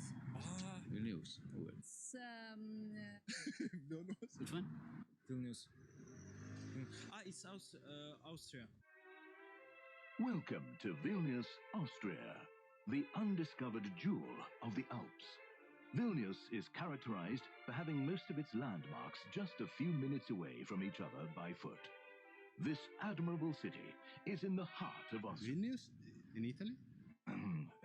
In the heart of Italy, being its most well-kept secret. Its effervescent streets and colorful markets make it a perfect destination for any traveler. For obvious reasons, Vilnius is the pride of Italy. I mean, the pride of Finland. Vilnius's old town, considered one of the biggest in the region, is crowned by the majestic Kamerine Tower, where travelers like this young fellow, hello there, buddy, can have the same view that the old ruler of Finland, the old ruler of Venezuela. Sweden? I mean, Sweden. Belgium. Oh, okay. Ethiopia. Of Ethiopia? Romania. What if I told you that Vilnius is the capital of Lithuania? Oh, would never know. Yeah? Yeah. There you go. Yeah, okay. Yeah, that's right. Yes! Welcome to Vilnius, Lithuania.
year ago, my home city of Vilnius called itself the G-spot of Europe. As you can imagine, that caused quite a stir both inside and outside the country, with even John Oliver commenting on the topic. That's real. That is real. The new tourism campaign of Vilnius is Vilnius, the G-spot of Europe. I think this campaign did quite a bit to help people learn that Vilnius exists, but it didn't go too much into detail on what the city is about, and that is exactly why I'm making this video. I want to tell you everything you need to know about the city I was born and raised in, with hopes that one day you'll come explore it on your own and have yourself a pleasurable time. So sit back, relax, and enjoy.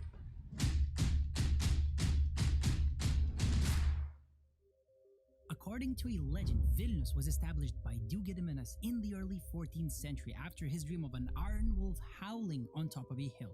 Whether the legend is true or not, the city actually appeared in writing in 1323 and later in the same century became an important city, as it was the capital of what was at the time Europe's largest country. It was a very tolerant city where Muslim Tartars, Lutheran German merchants, Jewish craftsmen, the Catholic Lithuanian and Polish elite, and pagan Lithuanian commoners lived side by side peacefully.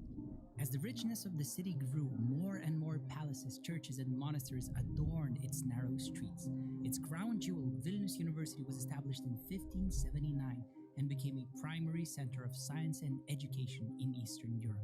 The prosperous centuries came to a horrible halt in mid-17th century when the Lithuanian-Polish Commonwealth lost a series of wars against foreign invaders that led to the Russian Empire capturing Vilnius in 1795. Throughout the next 120 years of Russian rule, Vilnius was made a backwater of the Russian Empire, with a population of as few as 50,000 people at times. The city kept being occupied by different armies: Napoleon's France, Pilsudski's Poland, Nazi Germany, and eventually fell to the hands of the Soviet Union. The Soviet rule was a time of Lithuanian heritage neglect. However, Vilnius persevered, sustaining its artistic spirit even while a lot of its historic buildings got abandoned and huge grey apartment blocks were developed. After our independence, the city kept growing, changing, and developing every single year, becoming so active, fun, tolerant, and modern that I can honestly say I'm incredibly proud to have been born and raised here. The city center of Vilnius consists of 5 major areas. The Old Town. It's one of the largest surviving medieval old towns in Europe that's developed over the course of many centuries, and thus it is a place where some of Europe's greatest architectural styles, Gothic, Renaissance, and Baroque, stand side by side everywhere you go. The Republic of Užupis. The self-proclaimed Republic of Užupis is our bohemian and artistic district. It's situated behind a tiny river and is full of tiny shops, restaurants, and even art galleries that are all so cozy you'll never want to leave. Šnipiškės. This place used to be one of the dodgiest areas of the city, but then it got redeveloped to our main business district that's home to many banks and internet startups. Speaking of startups, the Financial Times has recently named Vilnius the #1 city in the world for attracting tech startups. Žvėrynas. This district is known to be the greenest area of central Vilnius, as it used to be a large forest where the noblemen hunted. Žvėrynas feels very different to most other places in Vilnius, as its architecture and atmosphere still resemble the old days. Finally, the New Town. This area is really interesting as it's experiencing an incredible redevelopment campaign, making this one of our most hip and cool districts.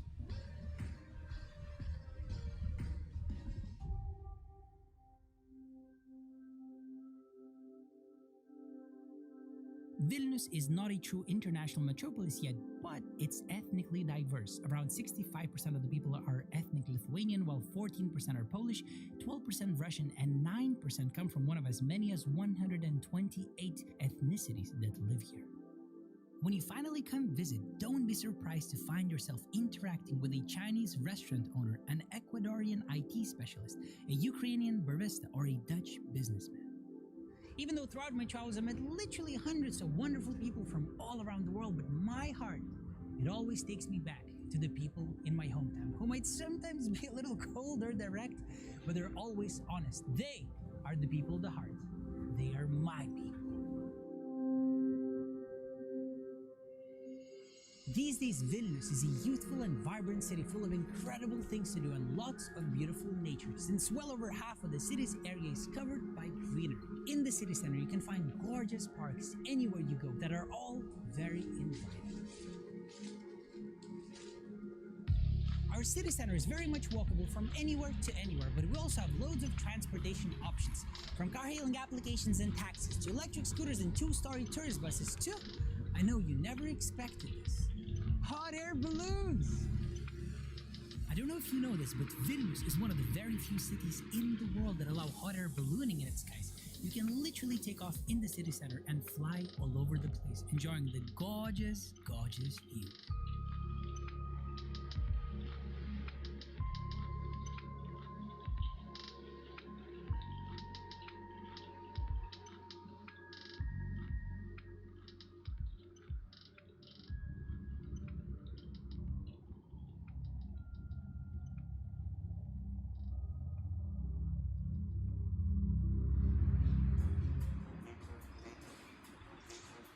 This all seems really epic, but let's get back down to earth.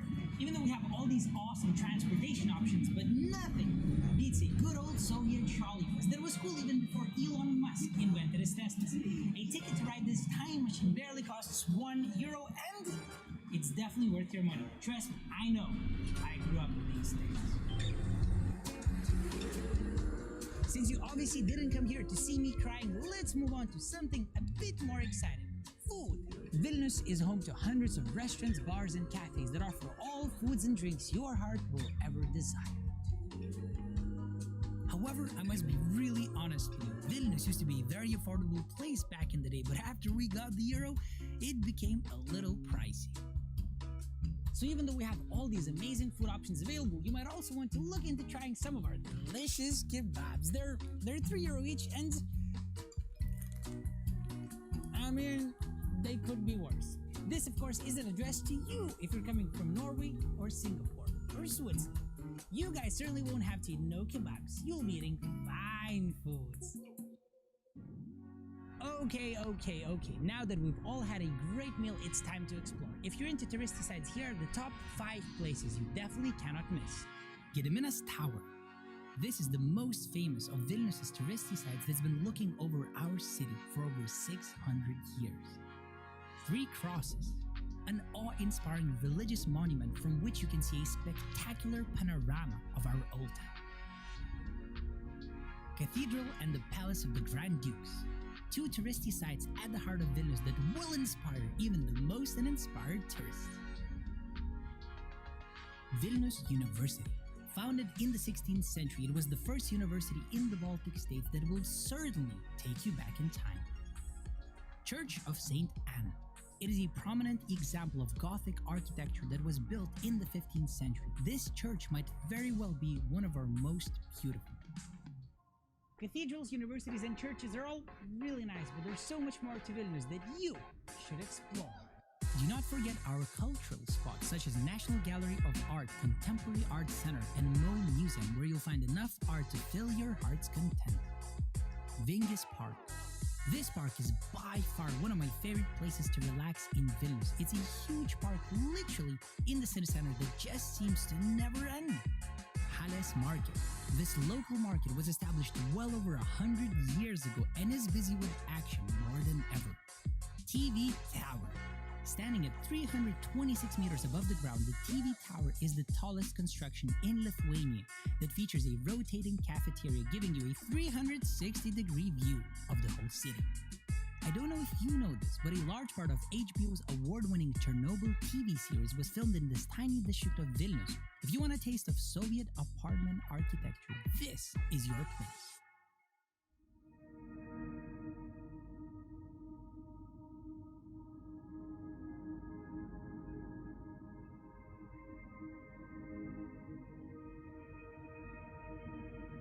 There's so much more I'd like to tell you about Vilnius, but I don't think that's a good idea because all the things I could ever say will never match you actually coming here and exploring the city on your own. Do it, you bloody legend, as soon as you can. In the meantime, help me spread the word about the city I was born and raised in by sharing this video on your social media with the hashtag ExploreVilnius and telling your friends how much you know about it. Thank you so much for watching the whole video and see you next time.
Wait, what? Sorry? Vilnius.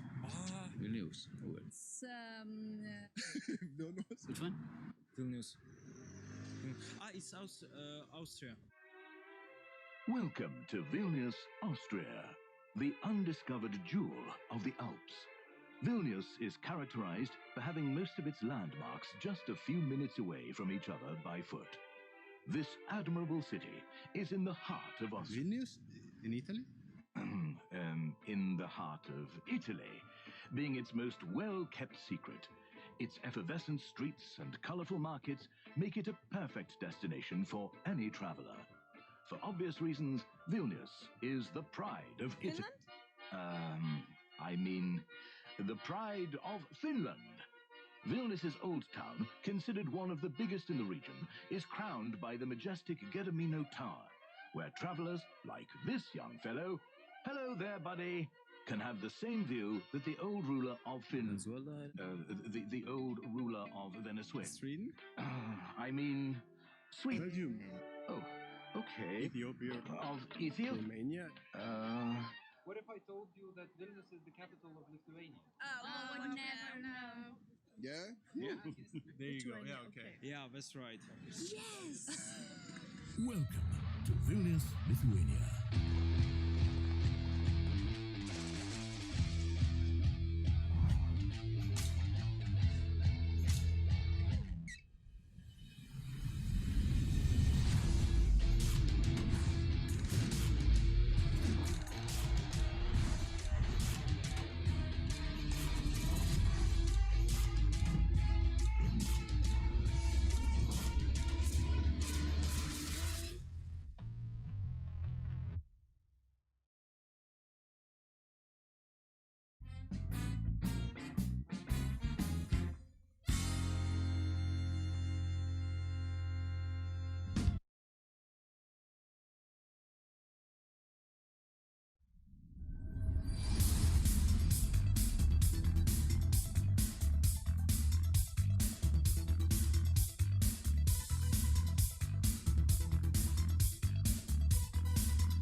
A year ago, my home city of Vilnius called itself the G-spot of Europe. As you can imagine, that caused quite a stir both inside and outside the country, with even John Oliver commenting on the topic.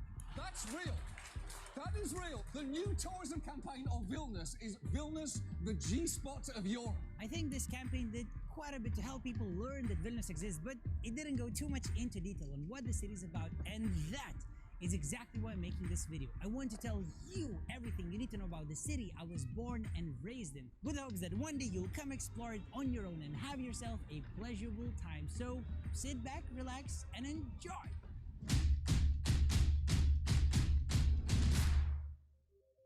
According to a legend, Vilnius was established by Duke Gediminas in the early 14th century after his dream of an iron wolf howling on top of a hill. Whether the legend is true or not, the city actually appeared in writing in 1323 and later in the same century became an important city, as it was the capital of what was at the time Europe's largest country. It was a very tolerant city where Muslim, Tartars, Lutheran, German merchants, Jewish craftsmen, the Catholic Lithuanian and Polish elite, and pagan Lithuanian commoners lived side by side peacefully. As the richness of the city grew, more and more palaces, churches, and monasteries adorned its narrow streets. Its crown jewel, Vilnius University, was established in 1579 and became a primary center of science and education in Eastern Europe. The prosperous centuries came to a horrible halt in mid-17th century when the Lithuanian-Polish Commonwealth lost a series of wars against foreign invaders that led to the Russian Empire capturing Vilnius in 1795. Throughout the next 120 years of Russian rule, Vilnius was made a backwater of the Russian Empire, with a population of as few as 50,000 people at times. The city kept being occupied by different armies: Napoleon's France, Pilsudski's Poland, Nazi Germany, and eventually fell to the hands of the Soviet Union. The Soviet rule was a time of Lithuanian heritage neglect. However, Vilnius persevered, sustaining its artistic spirit even while a lot of its historic buildings got abandoned and huge grey apartment blocks were developed. After our independence, the city kept growing, changing, and developing every single year, becoming so active, fun, tolerant, and modern that I can honestly say I'm incredibly proud to have been born and raised here. The city center of Vilnius consists of 5 major areas. The Old Town. It's one of the largest surviving medieval old towns in Europe that's developed over the course of many centuries, and thus it is a place where some of Europe's greatest architectural styles, Gothic, Renaissance, and Baroque, stand side by side everywhere you go. The Republic of Užupis. The self-proclaimed Republic of Užupis is our bohemian and artistic district. It's situated behind a tiny river and is full of tiny shops, restaurants, and even art galleries that are all so cozy you'll never want to leave. Šnipiškės. This place used to be one of the dodgiest areas of the city, but then it got redeveloped to our main business district that's home to many banks and internet startups. Speaking of startups, the Financial Times has recently named Vilnius the #1 city in the world for attracting tech startups.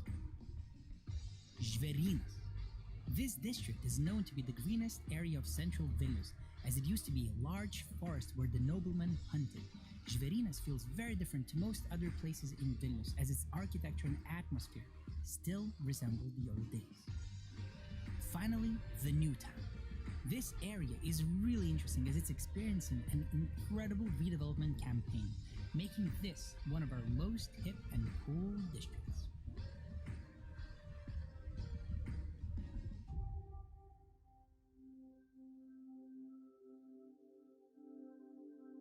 Vilnius is not a true international metropolis yet, but it's ethnically diverse. Around 65% of the people are ethnic Lithuanian, while 14% are Polish, 12% Russian, and 9% come from one of as many as 128 ethnicities that live here.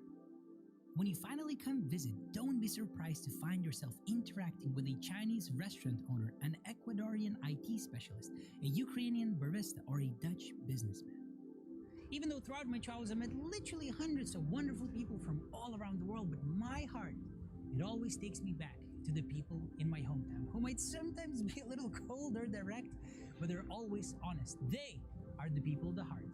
They are my people. These days, Vilnius is a youthful and vibrant city full of incredible things to do and lots of beautiful nature, since well over half of the city's area is covered by greenery. In the city center, you can find gorgeous parks anywhere you go that are all very inviting.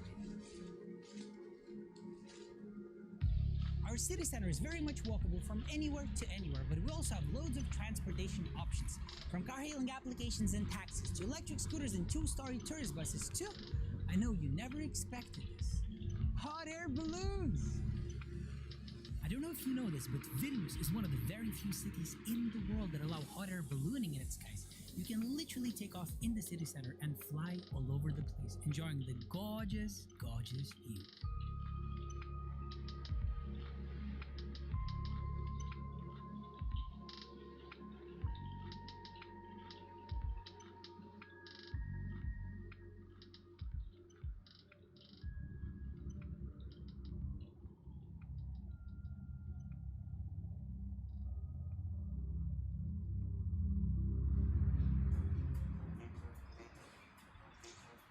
This all seems really epic, but let's get back down to earth. Even though we have all these awesome transportation options, but nothing beats a good old Soviet trolley bus that was cool even before Elon Musk invented his Teslas. A ticket to ride this time machine barely costs €1, and it's definitely worth your money. Trust me, I know. I grew up with these things. Since you obviously didn't come here to see me crying, let's move on to something a bit more exciting. Food. Vilnius is home to hundreds of restaurants, bars, and cafes that offer all foods and drinks your heart will ever desire. However, I must be really honest with you. Vilnius used to be a very affordable place back in the day, but after we got the euro, it became a little pricey. So even though we have all these amazing food options available, you might also want to look into trying some of our delicious kebabs. They're €3 each, and I mean, they could be worse. This, of course, isn't addressed to you if you're coming from Norway or Singapore or Switzerland. You guys certainly won't have to eat no kebabs. You'll be eating fine foods. Okay. Now that we've all had a great meal, it's time to explore. If you're into touristy sites, here are the top 5 places you definitely cannot miss. Gediminas Tower. This is the most famous of Vilnius' touristy sites that's been looking over our city for over 600 years. 3 Crosses, an awe-inspiring religious monument from which you can see a spectacular panorama of our old town. Cathedral and the Palace of the Grand Dukes, 2 touristy sites at the heart of Vilnius that will inspire even the most uninspired tourists. Vilnius University. Founded in the 16th century, it was the first university in the Baltic states that will certainly take you back in time. Church of St. Anne. It is a prominent example of Gothic architecture that was built in the 15th century. This church might very well be one of our most beautiful. Cathedrals, universities, and churches are all really nice, but there's so much more to Vilnius that you should explore.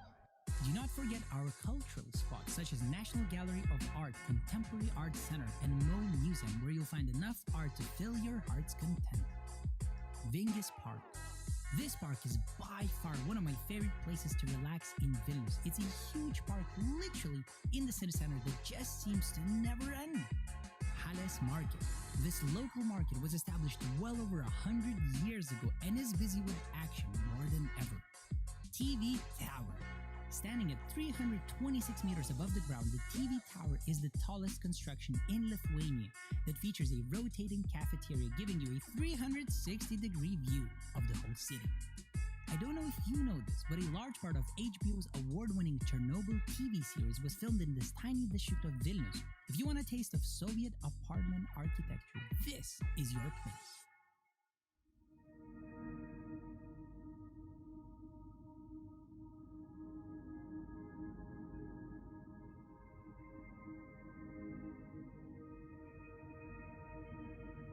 There's so much more I'd like to tell you about Vilnius, but I don't think that's a good idea because all the things I could ever say will never match you actually coming here and exploring the city on your own. Do it, you bloody legend, as soon as you can. In the meantime, help me spread the word about the city I was born and raised in by sharing this video on your social media with the hashtag ExploreVilnius and telling your friends how much you know about it. Thank you so much for watching the whole video and see you next time.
Wait, what, sorry? Vilnius.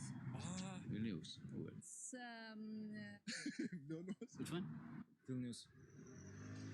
It's Austria. Welcome to Vilnius, Austria, the undiscovered jewel of the Alps. Vilnius is characterized for having most of its landmarks just a few minutes away from each other by foot. This admirable city is in the heart of Austria. Vilnius? In Italy? In the heart of Italy, being its most well-kept secret. Its effervescent streets and colorful markets make it a perfect destination for any traveler. For obvious reasons, Vilnius is the pride of Italy. I mean, the pride of Finland. Vilnius's old town, considered one of the biggest in the region, is crowned by the majestic Kamerine Tower, where travelers like this young fellow, hello there, buddy, can have the same view that the old ruler of Finland, the old ruler of Venezuela. Sweden? I mean, Sweden. Belgium. Oh, okay. Ethiopia. Of Ethiopia? Romania. What if I told you that Vilnius is the capital of Lithuania? Oh, would never know. Yeah? Yeah. There you go. Yeah, okay. Yeah, that's right. Yes! Welcome to Vilnius, Lithuania.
Bičiuliai, sveiki susirinkę į bioekonomikos forumą 2024.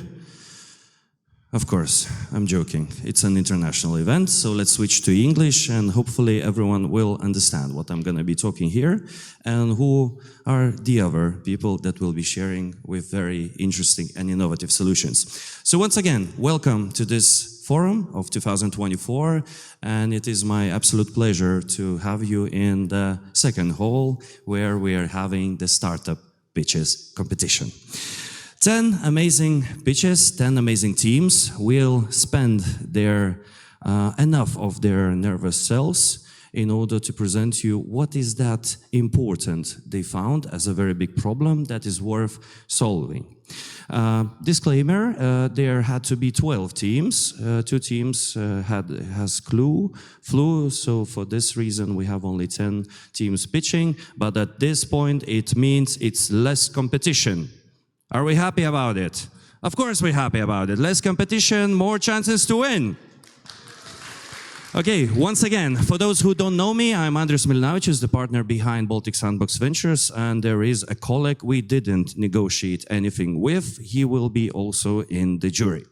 So once again, to recap, we are having 10 teams pitchings. Each team has 5 minutes for the pitch, and we will allow a jury to use their chance for 2, maximum 3 minutes to ask a very important and very straightforward question regarding the team, regarding the solution, the potential, innovation, or whatever you deem to find very important for you to be able to make a decision.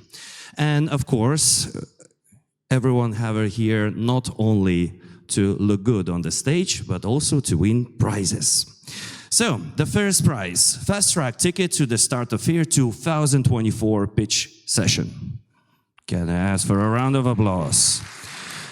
Second prize, fast track to unique life science-oriented incubation program powered by Baltic Sandbox Ventures with a possibility to get €15,000 grant. Subject to conditions, of course. And also we will have additional prizes. I can name a few. For example, first 3 winners will be given personal consultations of innovation agency Lithuania on the preparation of financial applications. Grants, yay! Let's clap for the grants. At this point, who will be the people, the very honorable people from the pitch battle jury? Allow me to present Donata Pečiukėnienė, Research Council of Lithuania. Paulius Guzevičius, Head of Innovation at Vikonda Group. Dominikas Milašius, Venture Partner, Baltic Sandbox Ventures, and co-founder of Delta Biosciences. Daiva Rakauskaitė, CEO and Fund Manager at Business Angels Fund 1 and 2.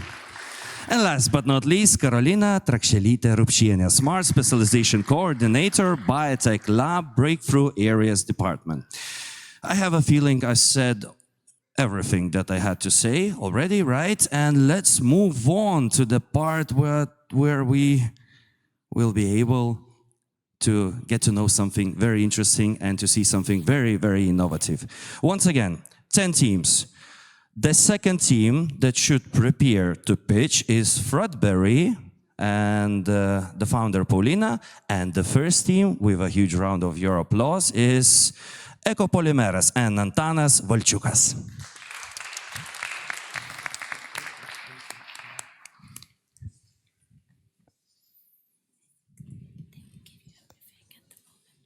No, she has just given me right now.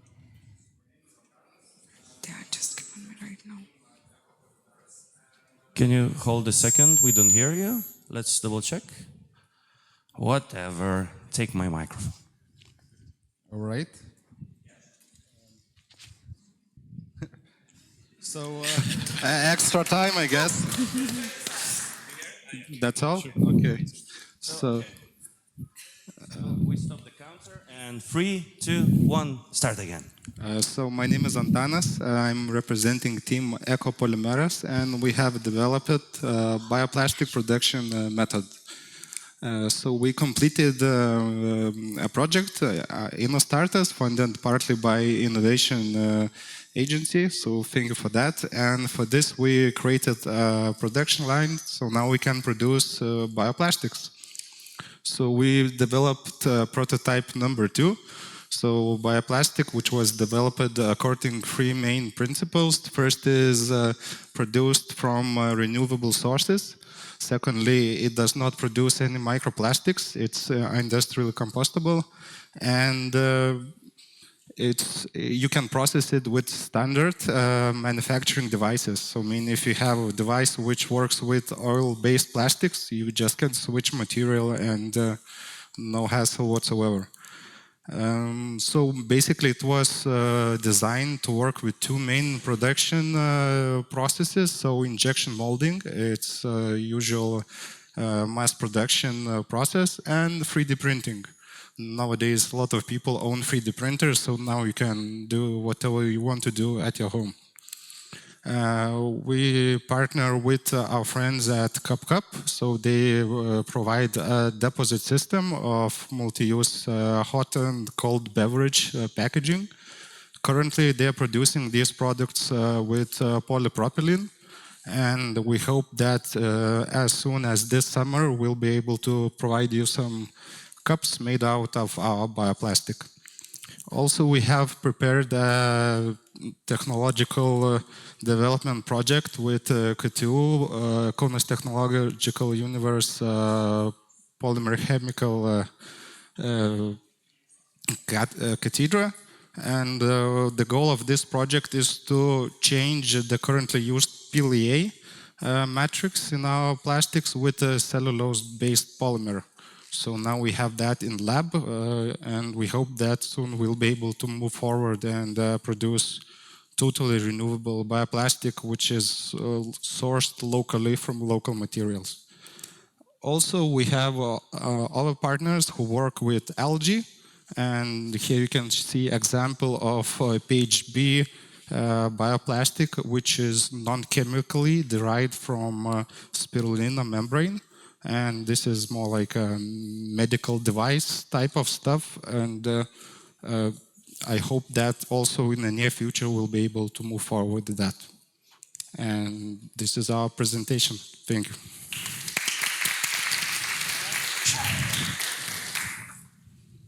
Dear jury, do you have a microphone? No, you don't have a microphone? Okay, so who's going with the first question? What is the team behind? Yes, of course. Kokia jūsų komanda? We have a few people working on that. I don't have any big names to tell you, but we have a team which is fully capable to produce new and develop new materials. How many? How many people? Currently, there's 3 of us because project is kind of on stall because we have more important business to attend to. But if anyone would like to order big quantities of bioplastics, which we showed before, we can increase our team quite fast. Thank you. What is your business model? The first question, and the second one would be about the competitors. Do you have competitors, and what makes you unique from them? Thank you. Our business model, we produce material, so bioplastic, either it's in granules for injection molding or is it in like a filament for a freeze deep printer. And as far as I know, we do not have any producers in Lithuania who would have a similar capacities. I mean, we have there's some in laboratory type of products, but none scaled up to be a fully functioning prototype or at least tested in industrial environment. Do I understand correctly that CupCup is your first client? Partner. Yes. How did you score them? Well, we worked on a few projects together. We did some things to them. They did to them. They understand this is a marketable thing, and basically we designed this prototype together with them. So we worked closely with them. We know what kind of machinery they use, how they mold their cups. So everything is designed especially for them. Okay, thanks. And do you have any intellectual property, patents around the processes you do, nanomaterials, trademarks, secret know-how that others can't do? Currently, there's not much of these things going on because the materials used for these bioplastics is widely available. So basically, anyone with the right knowledge and the right machinery could do that. And the thing that it's not done yet is just because it's economically not that viable as oil-based plastics. Thank you so much. We're out of time. Once again, everyone, please give it up for Antanas Valčiukas. Yes. Let's move on to our next pitching team. And the third team that should get ready to pitch is Kanapiniai sprendimai. Give it up for Paulina Gruodienė and Fredberry team.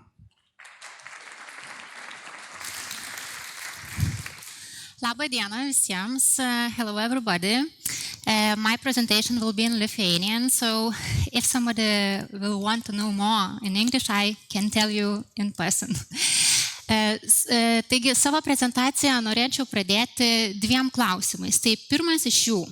Kas iš jūsų šiandien suvalgė 5 porcijas vaisių ir daržovių?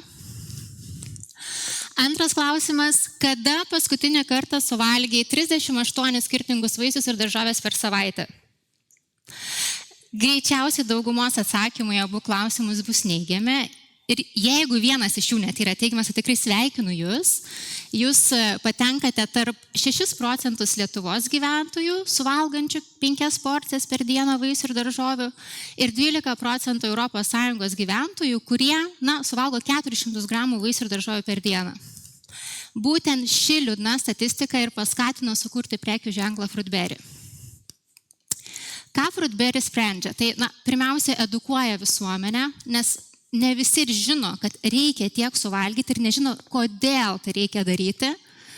Antras, padeda lengvai, greitai ir patogiai suvartoti reikiamą kiekį. Pavyzdžiui, kišenėje man telpa 50% dienos normos vaisių ir daržovių, ką žmogus turi suvalgyti. Šiame maišelyje yra 10 ingredientų skirtingų, išlaikoma 60-40% vaisių daržovių balansas.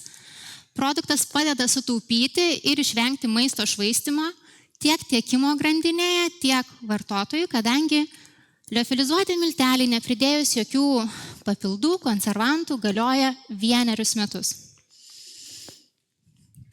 Skaidrėje matote vizualą 7 skonių, kas yra sukurta, ir proteinas.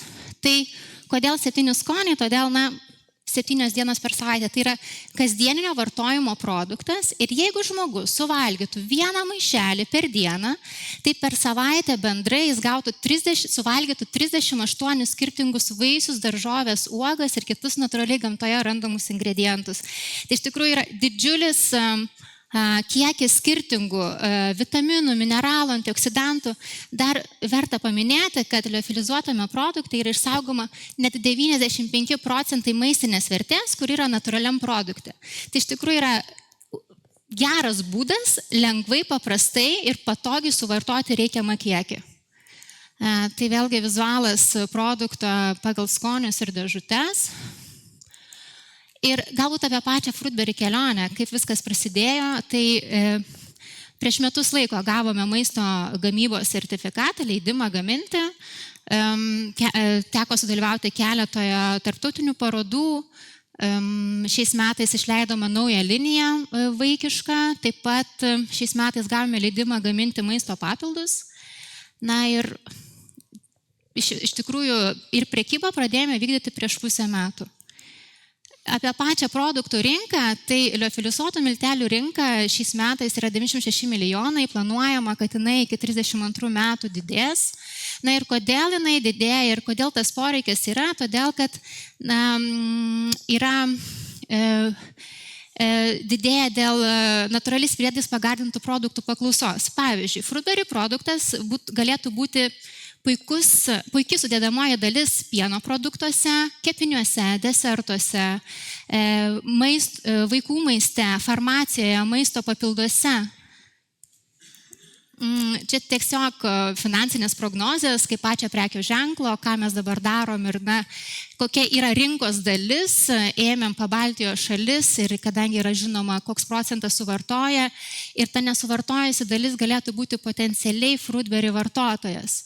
Ir jeigu mes imtumėm, kad vienas gyventojas iš nesuvartojančios dalies taptų klientas ir 5% būtų grįžtantis klientai ir skaičiuotumėm, kad žmogus per mėnesį pirktų arba vieną dėžutę arba mėnesio pakuotę, ir iš tikrųjų skaičiai matosi, kiek tai galėtų būti pardavimo pajamos atskaičius savikaina.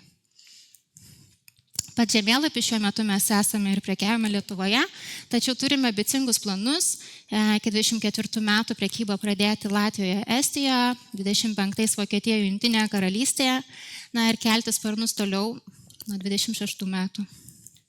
Komandą sudarau aš, taip pat mano partnerė Armina, kuriai priklauso Love Medijos socialinės medijos agentūra. Ir nuo šių metų prie komandos partnerystės pagrindų prisijungė skaitmeninės rinkodaros agentūra Makri. Ačiū uždėmesi. Ačiū labai Paulinai. Tiksliai laiku, 5 minutės. Taip. Sveiki, ačiū už puikią prezentaciją. Noriu pasiteirauti dėl verslo modelio. Kaip ir minėjot, produktas matosi yra skirtas retailui, bet taipogi minėjot, jog yra didelė, puikia galimybė dirbti su verslu. Tai yra B2B kanalas. Tai gal galėtumėt patikslinti, kaip jūs įsivaizduojat, kaip atrodys visas verslo modelis? Turit omeny bendradarbiaujant su kitu verslu? Šiuo momentu mes iš esmės pagrindas tai yra B2C, ką mes dabar darom, bet mes tikrai labai siekiam ir norim B2B, kad tai būtų bendradarbiavimas. Ir kaip mes tai įsivaizduojam, kaip minėjau, Fruitberry galėtų būti sudedamoji dalis produktą. Pavyzdžiui, ledai. Tai ledai, liofilizuoti milteliai būtų puikus priedas, pagardinantis pačius ledus ir sukuriant pridėtinę vertę vaisių, uogų, daržovių mėgėjams arba pritraukiant naują rinką, kurie norėtų sveikesnės alternatyvos. Paulina, sakykit, dabar jūs pristato čia kaip ir maisto papildas. Maisto papildų rinka yra be galo didelė. Kuom jūs išskirtiniai iš principo, nes tai, ką jūs pristatot, yra tikrai konkurencinė, šiaip netgi žinant, konkurencinė rinka, tikrai yra konkurentų. Kuom jūs unikalūs, kas jūs išskiria ir kodėl mes turėtume rinktis jūsų produktą, sakykime, iš vartotojo perspektyvos. Ačiū. Taip, pirmiausia patikslinsiu, kad Fruitberry yra maistas, ne maisto papildas. Mes esame maisto gamintojai ir šiai dienai, tai yra maistas ir maistas unikalus yra tuo, kad mes turim savo unikalius receptus pagal naudą. Pavyzdžiui, rankoje laikau brain maišelį, jo sudėtį sudaro adaptogenai, tokie kaip maka. Tai iš esmės mūsų išskirtinumas yra sudėtis produkto, bet tai yra maistas. Ką mes norim padaryti, mes norim gaminti ir maisto papildus, nes pats produktas jis puikiai galėtų papildyti kombinaciją su veikliosiom medžiagom, farmacinį. Kiek kainuoja vienas pakelis? Priklauso nuo perkamo kiekio. Tai dėžutė 7 vienetų elektroniniai prekybai kainuoja 27 eurus. Tuo tarpu perkant mėnesio pakuotę, maišelio kaina yra 2,30 eurų. Ačiū labai, Paulina. Baigėsi mūsų laikas. Let's give a round of applause for Paulina. And we're back to English. And spoiler alert, we have a serial entrepreneur in the hall. And allow me to, before I invite the team, Integral Solutions should get ready. And now let's invite on the stage the team Kanapiniai Sprendimai and again, Antanas Valčiukas. Serial entrepreneur, I told you.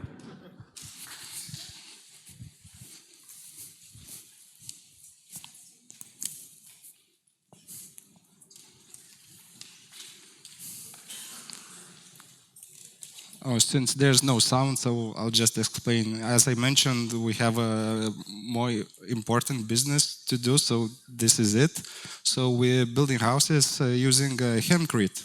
So basically we're using agricultural produce, hemp chaffs with a mineral binder to build houses. This is a last summer project, a dome house made without any cement or plastic. Here's some how it works. So we have new machines, which allows us to work fast and quick. And through this process, we use agriculture process and add a lot of additional value to that. And once it's gonna over this video, I'll tell you something more.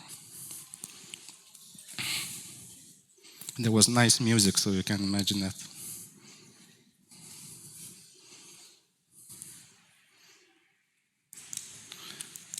So basically, hempcrete is very old, traditional constructive material. We have some knowledge that there are some houses and structures which lasted over 1,000 years, which were built using hempcrete. Here's an example of one bridge in France. And Lithuania, according to Delphi, first such house was built in 2013. Since that time, there's hundreds, even if not 1,000 houses built using hempcrete. And during last 2 summers, we constructed over 20 different projects using hempcrete, and we're able to build it so fast because we use this new modern hempcrete bowing equipment.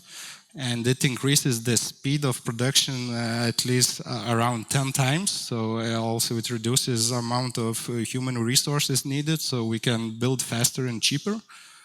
It also provides some qualitative differences from working with hands, so we can eliminate various cracks and crevices which happens. And the most important thing that we do not need to use a mold. So we are no longer defined by corners and etc. So we can build dome structures, we can do organical forms. Basically, we work in a free-form mode. Also, hemp is not only a constructive material, it's also a design element. So right now, our colleagues from Vilnius Design Academy have included hemp into new European Bauhaus. And we're happy that our colleague is working hard on this, so it's already a design element. We can provide not only a gray material, but also colors and finishing, so it's not only useful, but also pretty looking right now. And so hempcrete uses a binder, mineral binder, so there are a lot of materials you can use. But there are very few specific binders which would be certified. There are some produced in other countries, but they are all not designed for Lithuanian climate. Therefore, we are working also with the help of Innovation Agency to produce our own Lithuanian binder for hempcrete. Which would we later gonna certify, and then we can move on to the big real projects, not little things we're working right now. And yeah, this is also our bioplastics. And this little house was also built last summer. If you have questions, feel free. Dear jury, are we ready to ask about the team, or where do we start? Thank you for a nice presentation. I would like to ask about price. What would be the price for like ordinary 100 square meters house? Have you calculated? It very depends on design. We calculate price. We calculate price by the cubic meter. So we have a work price. It also depends on the preparations because every project is different. Sometimes our team is asked to do all kind of extra work, and that also adds time and money. And sometimes we have to derive some materials, so it varies. But we usually calculate that price for work is from 150 euros to 250 euros for cubic meter, and plus materials. Thank you. What is your team? Well, here is the whole team that later, before I said that we're kind of busy with our things, this is the thing we are busy with. So we have 6 people on the research side working on the project, and at least twice as much working on the ground with houses. Regarding the business model, Are you planning to produce commodity only or provide service? Currently, we are providing service. We also trade in materials, and the goal of this project is to develop the binder, the package, the branded binder, which we're gonna then sell to retailers as a product. So it's both service and product and everything in between. What is your role in both projects, and how do you divide your time between the two? As I mentioned, the last Ecopolymeros project is in a second view. But in both projects, I work as more as like a communication part. I attend meetings, I prepare presentations, also work with marketing, websites, and other things. Also, the project part, it takes a lot of administration work, so the whole scientific writings, all visos ataskaitos, it's on me. Well, except labor. Thank you. Just one small question. What is your value proposition? Why I should buy your product? Thank you. Well, first of all, it's you avoid any kind of plastic within your house. It provides a clean, healthy environment. The walls are antibacterial. No pest is living in those. Also, it's very fire repellent. Yes, at the moment, the price is like 15-20% more than building with plastics. But if plastic very burns, shortly, very briefly. so if plastic burns, everything burns. This thing doesn't burn. Amazing. Thank you so much. That was the third team. Okay, before we see Šarūnas on stage, the team NATO Jo is getting ready. And now, please give it up for Integral Solutions and Šarūnas Bačiliūnas. Thank you. Ačiū. Testing, testing, testing. Testing, testing, testing. Oh, testing. Do you hear me? All good? Okay. Slides work? Okay. Good afternoon, esteemed jury, esteemed guests. My name is Šarūnas, and I'm the CEO of Integral Solutions, a startup developing revolutionary probiotics for longevity and brain health. And I want to begin with a few personal stories. So here on the left, you can see my grandmother, who is 87, and she suffered a stroke 16 years ago that paralyzed the right side of her body. And for 16 years, I have witnessed her struggles firsthand. And this really propelled me into the realm of brain health and healthy aging. And so on the right, you can see me 4 months ago, 5 minutes before being diagnosed with a ruptured Achilles. So this experience also really deepened my understanding of the importance of good health. And so as we age, we become much more aware of the importance of good health and the, let's say, looming problem of death, right? And as you can see on this slide, there are many diseases and many names of death. And wouldn't it be amazing if we could target the root cause of many of these diseases and really lower the probabilities of actually getting those diseases? So gut dysbiosis is one of the hallmarks of aging and is deeply linked to many of the diseases. So dysbiosis is an imbalance in the gut microbiota, which is an ecosystem of microorganisms in our guts. And it significantly impacts various health aspects. Year after year, new research is showing that it impacts brain health, heart health, basically all of the organs and systems in the body. And dysbiosis will affect all of us. But luckily, there are many ways that we can address dysbiosis. And it really requires a holistic approach. So we can change our diet, we can supplement with probiotics, we can adapt our lifestyles, and in some severe cases, there are specific medical interventions that can also be done. So our company is focusing on developing, is focused on enhancing brain health by optimizing the gut microbiome. So here on this chart, you can see the microbiota gut-brain axis. On the left, there is the gut microbiome teeming with trillions of microorganisms, which produce vital chemical compounds that interact with the brain in a two-way communication network. And this is a very complex communication network that not only involves the brain and the gut, but also various other pathways. And when these pathways work together, it maintains our well-being. However, when disruptions happen, then there is a range of brain health conditions that might appear. So our solution lies in psychobiotics.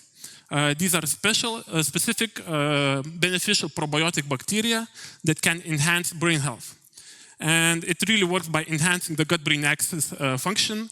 It promotes longevity as well as mitigates neurological disorders. So we are utilizing advanced CRISPR and AI technologies to develop enhanced psychobiotics.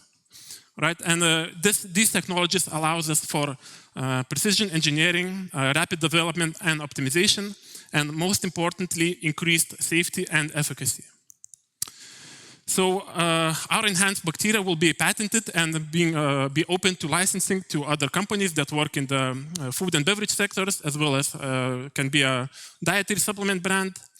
And as well, it's also ideal for pre-psychedelic therapy optimization, which is also a therapy very promising in the longevity and brain health space. Here, I just want to mention that there's a recent study show that just by adding 1 year of one healthy year to our life expectancy, globally could yield savings of $40 trillion US dollars. So this is the type of market size we need to be thinking about. The traction of the company, so we have one product already on the market in Lithuania and Poland.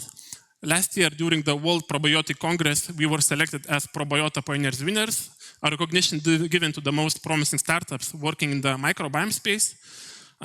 We have gained a lot of attention from Asia, specifically from Taiwan and Japan. Just a few days ago, we had a meeting with the largest Japanese bank about a possible roadmap for us to go public in the Tokyo Stock Exchange. So this is like, we're really looking forward to entering the Asian market in the future.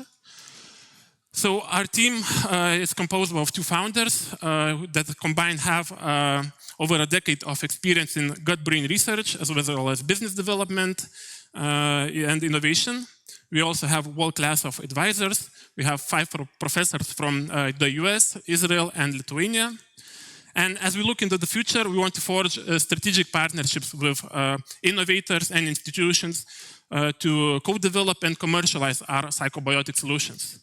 We also just announced our fundraising round of $1.5 million pre-seed round. So I know today there's possibility of winning 15,000, so it's 1% of what we need. But that might, create a snowball effect that will attract much more investment. So I don't know, I'm out of time, but this is a short video, 10-second video. So as I mentioned, I had this injury 4 months ago. And a lot of people told me that, you won't be able to do anything like active or do any sports for at least 8-9 months. And so this is a video of me this Sunday, if it can be played. Can it be played? Okay. There is no video, but basically... Well, we do see you walking, so... I can jump, I can do whatever. I was playing basketball. Amazing. So just the point is that, just the last sentence is that what I wanted to say is that for me personally, I believe the most important and valuable things are good health and the right mindset. And if you have both, then nothing is impossible. Absolutely. Amen to that. Thank you. Yeah, and disclaimer, I've tried their probiotics, if I can call them. Sorry? I've tried your product, and I'm alive, so it works, yeah. Okay, dear jury, we have less than 2 minutes, but let's begin. Thank you for the presentation. I have a question. Are you planning to do any clinical trials? Have you done it already? If not, I think it might be a challenge to enter the European market because probiotics is not allowed to use in foods as a name. It's only in the US, so we are limited, as I understand, only in the US market. So could you elaborate a bit more about this? Yeah. So thank you for the question. Very good question. And I see that you're knowledgeable about the topic because you are correct. In Europe, no bullshit. Yeah, in Europe, it's the regulatory system is changing, but currently you cannot provide any health claims on the product. However, the product that I mentioned, this EasyMind, that Andres already tried, they have 2 clinical trials done.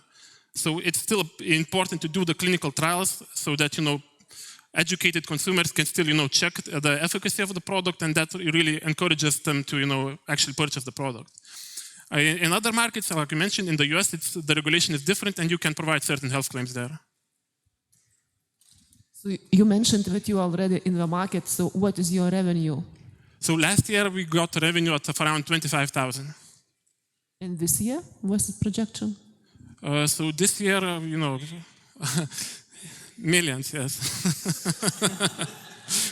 Do you have any other investors? And about patent, you are planning to pay it, to make the patent, and could you elaborate on that? Yes, so currently, till to this day, we were bootstrapped. We just announced our pre-seed round of that we're fundraising. About the IP, so we have 2 trademarks on the supplement brand and the name of the product. And yes, of course, the newly developed enhanced psychobiotics, we're going to be patenting them. Amazing. Equal rights to everyone. We're out of time. We still have discuss. A forum happening, so we'll have time to discuss this. Thank you so much to you. You see, you have new clients in the hall. And it is a very usual thing when startup founders are coming in to pitch on the stage. They're not here only for the prizes. They can also open up very promising partnerships if they do it right. Okay, at this point, the 5th team, Nato Jo and Giedrius Jachimavičius. Can you give a round of applause for them? Hello, hello. Can you hear me? So, hi, I'm Giedrius from NATO. We are a startup of healthy superfoods, and today I would like to address an alarming topic. It's obesity. In nearly 30 years, worldwide, adult obesity has doubled. And in adolescent children, obesity has even quadrupled. And mainly because people tend to choose crappy dietary options. So our solution is simple and quite new to European market. It's called natto.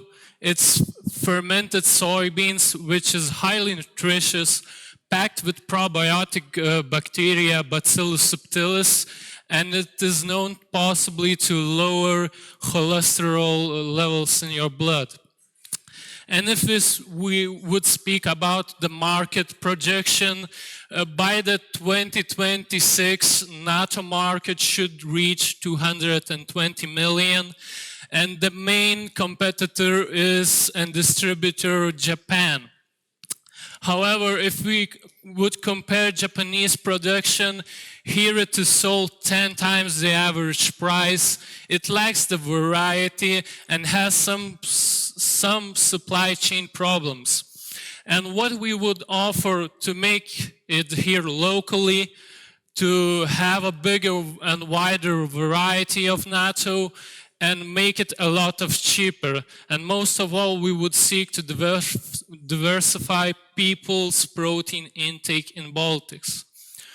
So if you would ask us who will pay for our product, firstly, I would answer that our target audience would be local East Asian cuisine restaurants. And later on, if we are successful enough of a business, we would try to sell our product to the youth. To this day, we are a team of 2. My colleague Lucas is responsible for sales and managing, and I am a biotechnologist who tries to innovate the product. So what we have done so far, we begin our journey at the Baltic Sandbox Incubation Program, and we were one of the grant winners. Kudos to them. And later on, we have partnership with Japanese manufacturers Amakusa natto and learn the ways of natto making. And also we have been admired by the public. We were one of the nominees at Newcomers of the Year award, Kona Startup Award, and we have a few written articles about us. And what is waiting us next is a proper installment of the workshop so we could begin our work. And the magnum opus of our business would be to create a self-sufficient circular economy farm which would make soy and non-soy fermented production. So what I would ask you today is an opportunity of networking to take our business to the next level, and for the best outcome, a monetary gain to workshop installment and all the other things. So thank you. Do you have any questions? Thank you so much. And it's not a very common situation when we see a biotechnologist pitching on the stage. Can I ask for another round of applause? That was the energy. Remember the energy. Thanks for doing that. Dear jury. Huh? That exciting. Okay, I get it. Thank you, nice presentation. I have a question. What is the plan to enter the market? As you are kind of a couple of guys in the team right now, so what is your plan to enter the market? So we are reaching out to the Asian cuisine restaurants and asking if you want to diversify your like menus, and we would address that there is existence of this kind of product in the market, and later on, if we are would make enough of a sales try to enter the B2C market. Okay, and another question that would be, you said during your presentation that it would be much more cheaper. How much more cheaper, let's say? I would say from 2 to 3 euros. Now it's sold around 6 to 7 euros. We would try to cut in half. Yeah. Thank you for the proposal, presentation of your product, and please tell me more precisely, will you make the powder or will you make the whole product? The first product would be a regular natto, and later on we would try to make powder, the dried, different variety sorts, soy, non-soy, natto. It depends on the public. What's the packaging? What kind of packaging are you planning to have? Well, we learn from our partners in a very natural packaging of kyogi. It's like a wooden sheet packaging, which is eco-friendly. And thank you for your answers, the jury. Thank you for your questions. Let's move on. We're out of time. 5 teams have already pitched. Are we enjoying this? We're enjoying this? Are we ready for 5 more teams? Yes? I get not so exciting, right? Okay, I'm joking. It's very exciting, and we have 5 more teams. Very interesting solutions from now on. I'm joking again. The first teams were also good. Please give it up for Team Biohifas and the founder, Tomas Bychkovas. You have the clicker. Amazing. 5 minutes for your pitch. Hi, my name is Thomas, and I'm co-founder and CEO at Biohifas. Me and my team, we employ the power of mycelium. Did you know that the fungi is the largest living organism on the planet? Its fruiting body mushroom is just a tiny part, and its roots, mycelium, can span thousands of acres. It has qualities, I would say superpowers, which can help us solve many problems. We use it to solve problems in the food industry. World needs sustainable food. Today's food system is so much dependent on livestock farming, which produces 15% of greenhouse gas emission. It uses 77% of agricultural land, while sourcing only 37% protein needed for the human population. In many countries, people consume more than 100 kg of meat yearly, and that causes negative impact on human health. As well, there are tens of billions of animals slaughtered every year. I guess I try to convince you that something is wrong with the food system. So many people are choosing flexitarian diet and reducing meat consumption. There is rising market of alternative proteins, and it is sustainable. It uses less water, less land, and it emits less CO2. In 2022, the market was rising, and in sales in Europe, it reached $3.3 billion, and in North America, $2 billion. It is predicted that by 2035, it will reach $290 billion, and it will take 11% of all consumed proteins share. So there are alternative protein products on the market, but consumers are not happy with the price, and they don't like the ingredient list. And that's where the power of mycelium comes in to help. Food industry has a lot of side streams, and BioHIFAS is here to save it, valorize it, and produce nutritious, clean label, affordable food. So the main side stream that BioHIFAS uses is brewer's spent grain. It's something that is left after brewing the beer.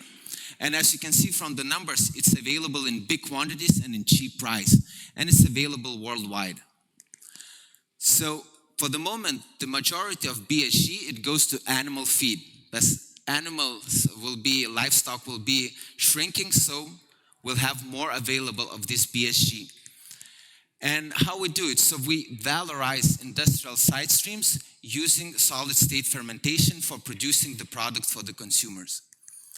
So we are exploring and developing technology in 3 patentable areas. So one is side stream processing into the edible substrate, mycelium cultivation and solid state fermentation, and the third area is raw material conservation.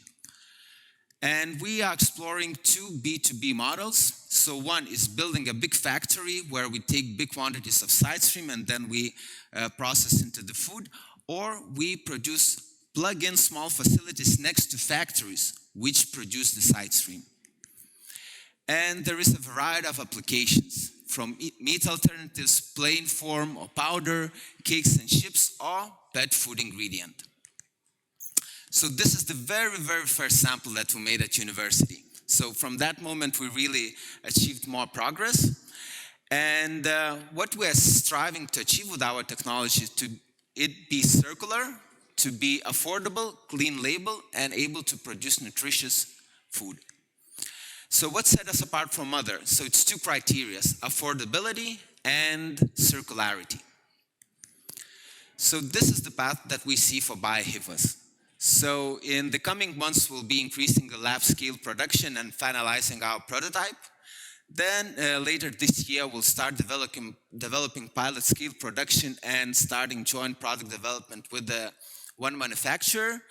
And next year, we will start, you can't see, but start joint product development with more manufacturers and starting to see our MVP.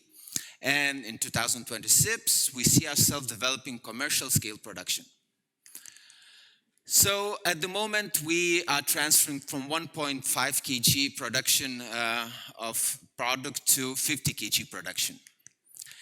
And mycelium really has a big potential. It can be applied in construction materials, it can be applied in packaging, textile, pharmacy, or purification of bioactive compounds.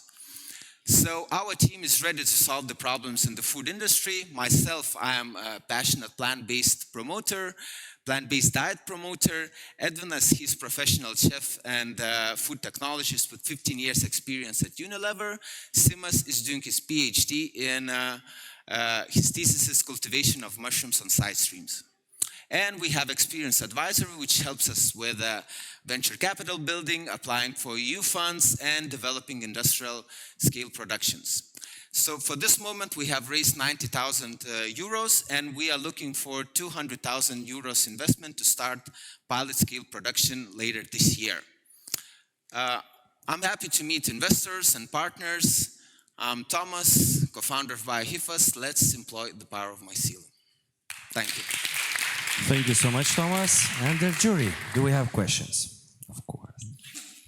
Thank you, really nice presentation. I have a question related with your path. You showed the path. Yeah. And some steps. So can you identify the risks that you, maybe you later on face during your path? And what mitigation strategy will you tackle? Thank you. What's the second part of the question? What are mitigation strategy for those risks that you could identify during your path? Thank you. Okay. So what are the challenges, in this path? Challenges or risks? Yeah. How we call So, as going from the lab scale production, going to the pilot scale production, it is a risk that, we'll have to change the technology as it is in the lab scale. So we are partnering with the industrial scale professionals who can help us to transfer from the lab to the pilot scale production, and later on to the bigger concept, to the industrial scale production. So that's one of the risks. As well, there is risk of regulation, but we diversified our research because we're using one fungi strain which is already safe for the food, and the other we are using which will be object of the novel food regulation. So we want to start with the one which is already approved and start, getting traction, sellings, and then later on move with this another strain. So I'll see this. Thank you. Who will be your competitors? Who will be our competitors? So there are other companies which produce alternative proteins. So, you can get protein from plants, you can get protein from fermentation. We use solid state fermentation. There are companies which are using liquid state fermentation, and as well cultivated meat.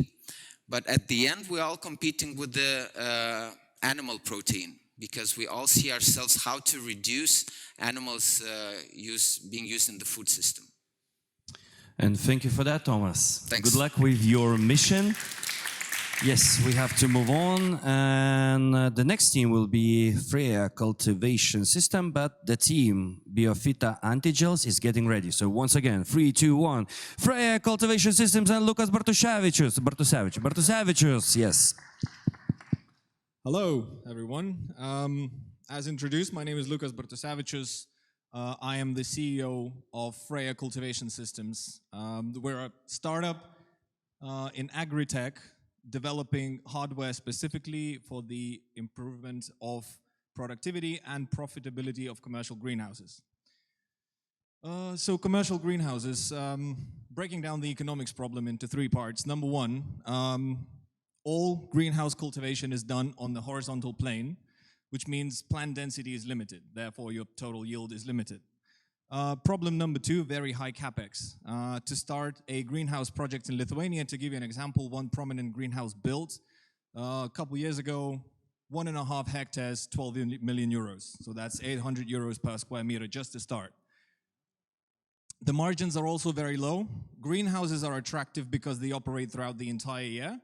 That means you have to heat it, you have to cool it, and you have to use additional lighting to create the perfect growing conditions throughout the entire year. So the utilities really put some pressure down on the margins. Our solution is really simple by the looks of it. We basically create a triangular cultivation system that uses simple geometry to double the active cultivation area. So on the 1 square meter of ground area, you have 2 square meters of cultivation area. This, by default, reduces capex. So now if you're building a greenhouse project, let's say to produce 1,000 tons a year, now you need half the space, so your capex go down massively. We can also improve profitability because your per area costs, such as heating and cooling, which are done per area and not per plant, they are now seriously diluted because you still have the same bill, but you have double the number of plants. To understand the market potential, we have to look at pricing first. We're looking at $400 per square meter of pricing. There are 75,000 hectares of high-tech and medium-tech greenhouses around the world, creating a TAM of $300 billion. We're first looking at leafy greens, 7,000 hectares, creating a SAM of 28 billion. If we penetrate 4% of that market, equating to 300 hectares in the next 5 to 7 years, that's $1.2 billion in revenue. Unique advantages, very important to understand. We're not the first ones who thought a triangle was a good idea. We're actually the first ones who have figured out how to irrigate 100 or 200 meter long triangles in a commercial environment. So we use precision ultrasonic irrigation, 2 patents pending, and in a long triangle, these things move. So it starts on one end, sprays the plants as it travels to the other end. That's why our gross margin is 50%. Another very important thing to understand, our yield increase is so great that it now makes commercial sense to retrofit a greenhouse rather than build a new one. So the business model is, instead of competing for new projects where all our competitors live, we now go through the index of existing greenhouses and say, look, if you're running out of space, instead of building a greenhouse, we're going to retrofit it. And with minor modifications, we can go beyond leafy greens into other crops, which then creates a massive TAM for us in the hundreds of billions. We've validated our yields with prototypes. We're beating any existing system today by 50%, and we're on track to beat any existing system by at least 120% by the end of this year. We have 2 patents pending, allowing us to implement our solution in very different ways, and one of our first pilot partners is actually Walmart. We have a super strong team of 4 people only, but everyone's really experienced in their own fields, both in plant cultivation and in the underlying systems. And yeah, we're creating a multi-crop cultivation system that doubles revenue and increases profitability. The yield impact and the multi-crop compatibility creates a TAM that our competitors can only dream of. We have 2 strategic patent applications, more in the works, and we have ongoing pilot negotiations with Walmart starting later this year. We're currently raising 250,000 euros to bridge us through the initial pilots. Obviously, the pilots are paid, and the money will be used to start the pilots and position ourselves for a very strong seed round at the end of the year. That's me. Thank you. Thank you so much, Lucas. Dear jury, it was that clear, right? Thank you for presentation. And as understood, your first client will be Walmart. We already have clients for the underlying technology, but one of our first deployments of this specific implementation being the triangle, yes, it's going to be Walmart in South America. And the others? Is it supermarkets or ordinary people? So just for context, Walmart has a direct farm program where in their specific region, 50% of vegetables sold on the floor have to be produced in their farms. They've invested millions and millions in upgrading local farms, but they're not reaching the yields they want. So this is why Walmart is interested. Other typical clients would be food producers themselves, so the actual farmers. We have a few pilot negotiations ongoing, but I cannot talk about that now yet. By how much you are saving costs to producers? Sorry?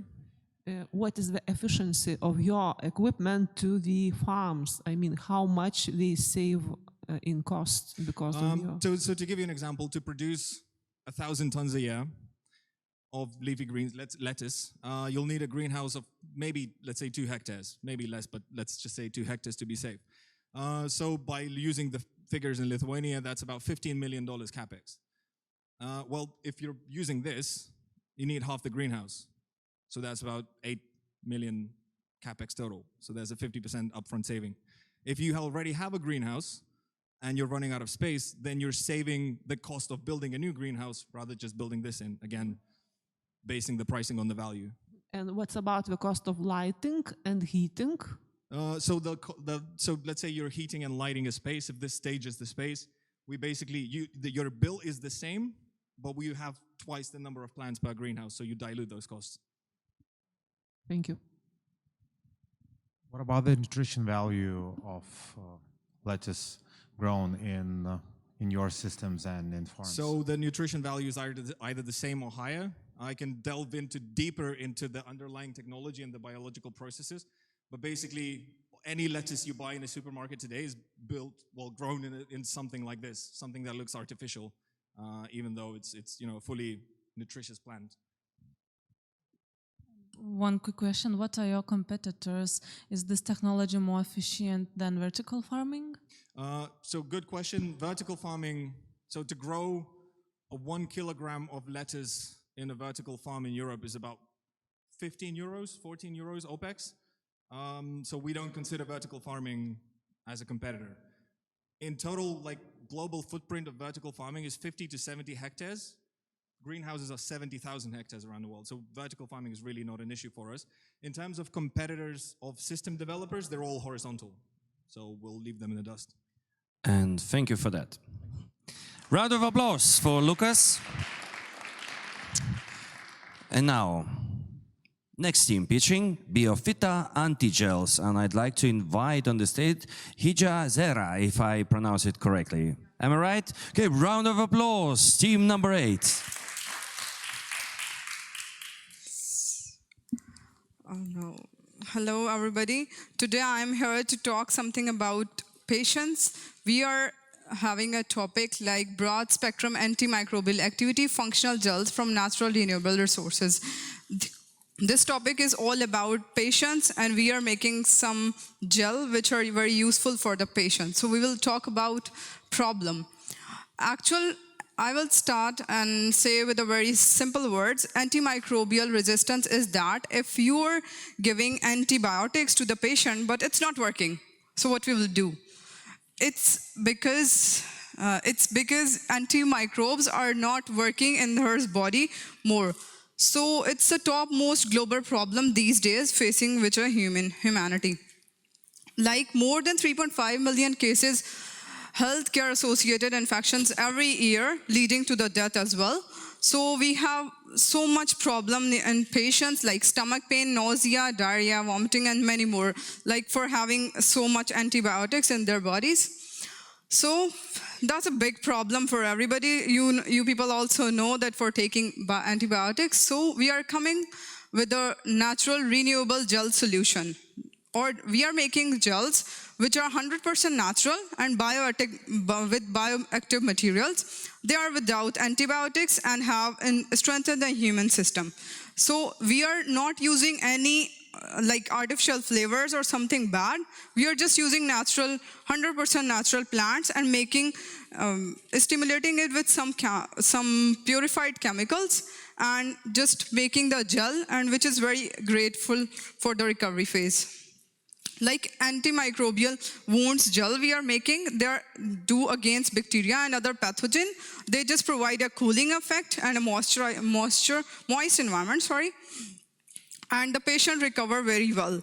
So it doesn't need to give the antibiotics. It is like antioxidant activities a lot. So we have a market and a business potential as well. Like in 2022, it's worth about $3.02 billion. And now we are expecting, if we work on this project and you people can help, we can go up to 5.29 in 2032. And within a decade, we can do improvement a lot.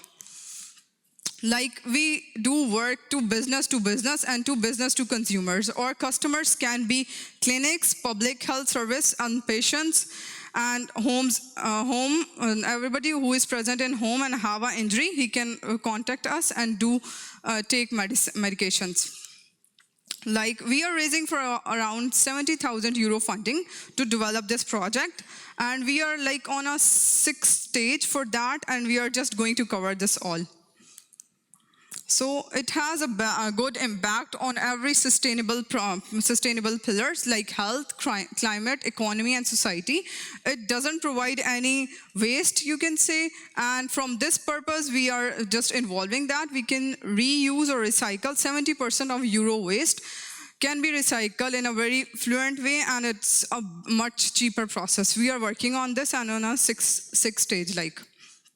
It will reserve the natural resources as well as create local jobs and reduce business costs for disposal as well, because we are using plant waste for that all.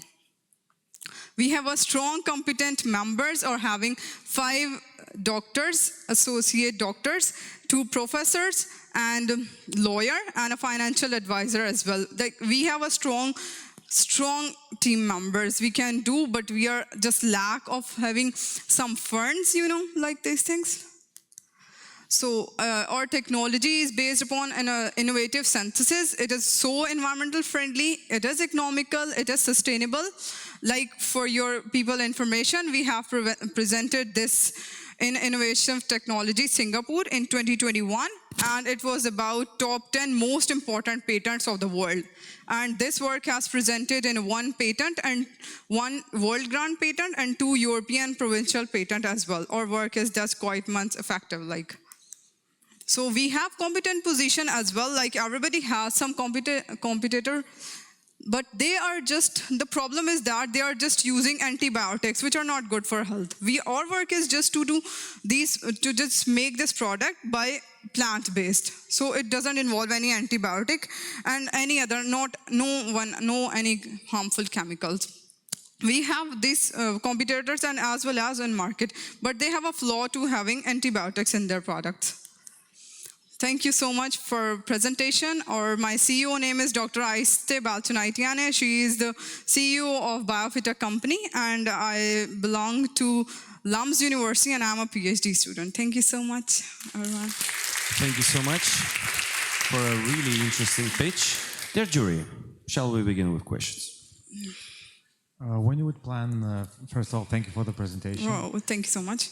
When you would plan to be in the market, are any trials, clinical trials required I to just be there? told we are on a 6th stage and we just lack with some funds, And so when we will receive those funds, we can do more work and do more, and we will come to the market. But how long approximately it will take? 5 years, 10 years? No. As much as I think I would say as near as I can, we can have funds, we can do implementation, the process. We are on a 6th stage for that, going to market. Yeah. Thank you. Is your potential market size? Thank you. Sorry? Potential market size? Or potential market size, should I have to just slide?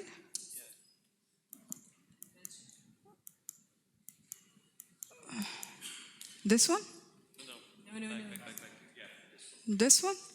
It's just estimated value, and the source is present over there that if we implement this or model, so it will expected to increase from 6.9% from 2023 to 2032.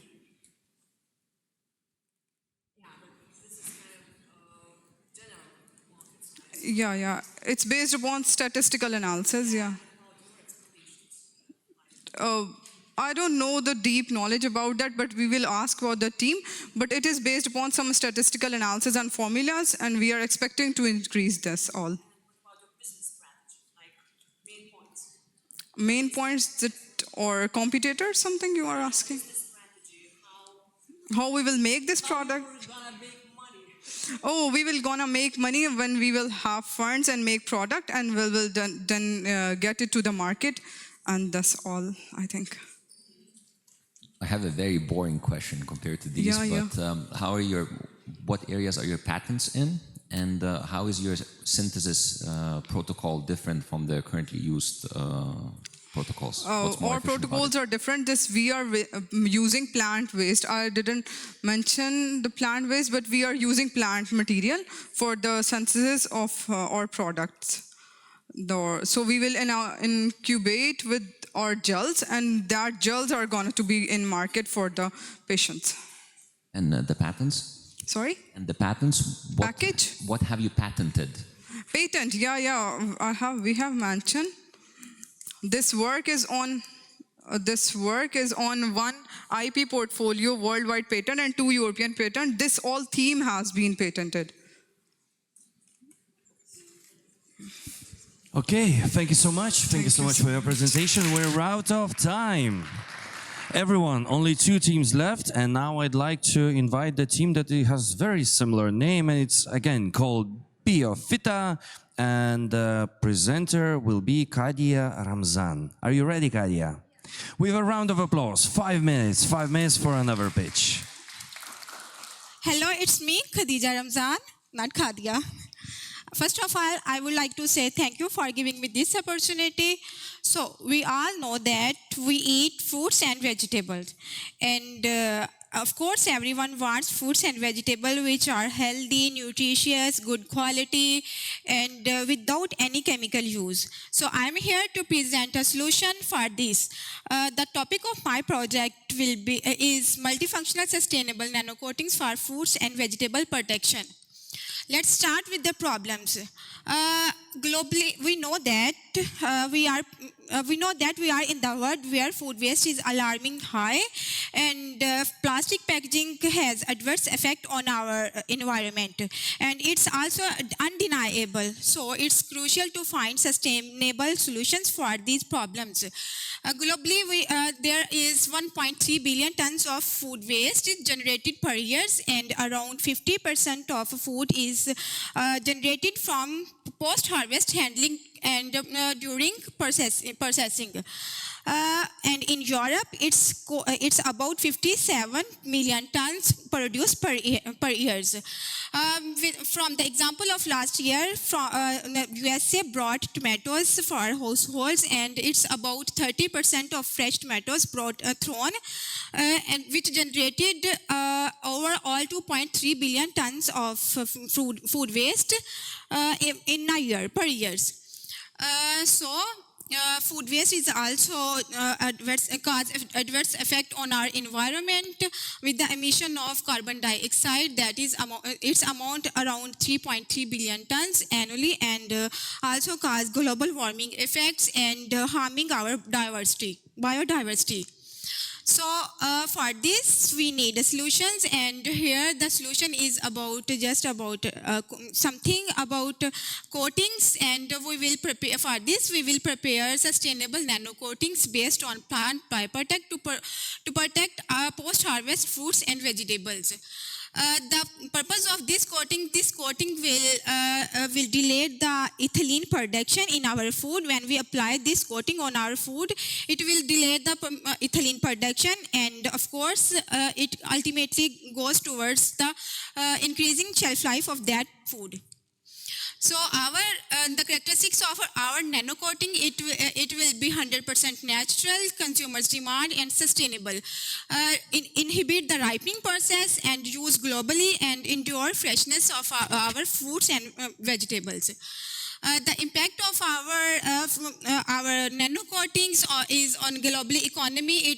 It's in perspective of economy about 60% cheaper than the other coatings available in markets, and it's environment friendly and healthy to eat, and it's also from health. It's also recognized from WHO. About 70% human health and longevity are determined by nutritious. It's nutritious, and the purpose of our nano coatings is also targeted the European Green Deal strategy. And also targeted one of major goals of sustainable development goal, that is to reduce the food waste by half capita by 2030. Here I am going to meet my team members. My team members include expertise of different fields, that is professors, engineers, scientific researchers, lawyers, and economists. Competition, worldwide only 16 patents is existed with respect to coatings, and in market we have some competitors from Japan, Germany, and the USA, but they are producing coatings by using chemicals. So it will be huge opportunity for us to produce these coatings without using of any chemicals, so a consumer can eat it directly. It will be edible, and opportunity to go into the world of coatings. Technology, our intellectual purpose includes one world granted patent and 2 European provisional patents. Our technology include different fields of areas, that is from mechanical engineering, chemical engineering, biochemistry, food engineering, and environmental engineering. Here is the market potential of our coatings. Last year it was around 40.18 billion tons, and it is expected to increase by 2032. That will be 66.35 billion tons, and ultimately it will cause a growth rate at 80.7% from 2022 And to Kadia, you 2032. should wrap it up. We're out of time. 5 minutes has just ended. Last sentence. Okay, it's last. It's last. Okay. So here is the business model, and our business model contains two main steps, that is production and licensing. We are in the stage of research and development, and after we will develop, we will go to business trade and business to business, and then it will be open trade market. Thank you. Amazing. Thank you so much. Round of applause. Dear jury, is it the situation of shut up and take my money or no? We have questions, okay. Thank you for presentation and for the product. And could you tell briefly how looks like your product? Is it liquid? Yeah, it's liquid, it's solutions, and our fruits and vegetable, we will dip our fruits and vegetable into that liquid, and then it will apply on our foods, and their effect is just like packaging, and also it increases the shelf life of that food, and it's also edible, so a consumer can directly eat it, and there is no adverse effect on the health. Yeah? Why not spray? Spray, because there is a problem with spray, adhesion problems. While we spray our products, it's not like adhes with the good adhesion properties with that products. That's why we dip into solutions and apply on our foods. So you apply the solution after the fruit is picked already and in a warehouse facility? You don't do it while still on the tree or on the plant?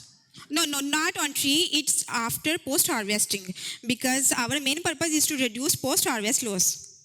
Yep. Okay, thanks. Thanks. How did you count that your coatings will be 60% cheaper? Yeah, 60% cheaper. How did you count this? We counted it by statistical analysis, because we are competing with other market players, that is from Germany, Japan. From these, they are also producing nano coatings, but they are producing with chemicals. From there, we calculate that we will produce 60% cheaper than that. Why I'm raising this question, just because usually when the chemical stuff is included, it's usually cheaper. So to produce, to do all the stuff, but yeah, maybe if you counted it properly, it could be cheaper. Yeah. What is your business strategy, and what risks are you foreseeing? Risks? Business strategy, and what risks you are foreseeing in this strategy? Business strategy is to produce one patent, and after about 2025 we are working on patent, and in 2025 we are able to go with our patent into market, and after the risk we are facing is just with the something like with patent, and we don't have enough fundings to apply these all things, so that's why this is the just thing. Okay, Kadia, thank you so much for your presentation. Thank you so much for your answers. Thanks. Everyone, we have the last team. We all know that there's a thing called collagen, and now we'll see a team called Collagenas. And I'd like to invite Milda Savitskaite to present the last pitch on stage. Yes, please join me. Milda, are you ready to rock the floor? Yes. Do you have enough energy for that? I think so. Can you show that everything that they've seen before doesn't matter anymore? It's only you now on the stage. We'll for try. 5 minutes, yes? Thank you. Are we ready? Yeah. We are? Okay, 3, 2, 1, go Milda! Hello, my name is Milda Savitskaite. I'm a founder of Collagenas, and I'm going to explain what magic broth is. An open secret within the agri-food sector that it lacks sustainability.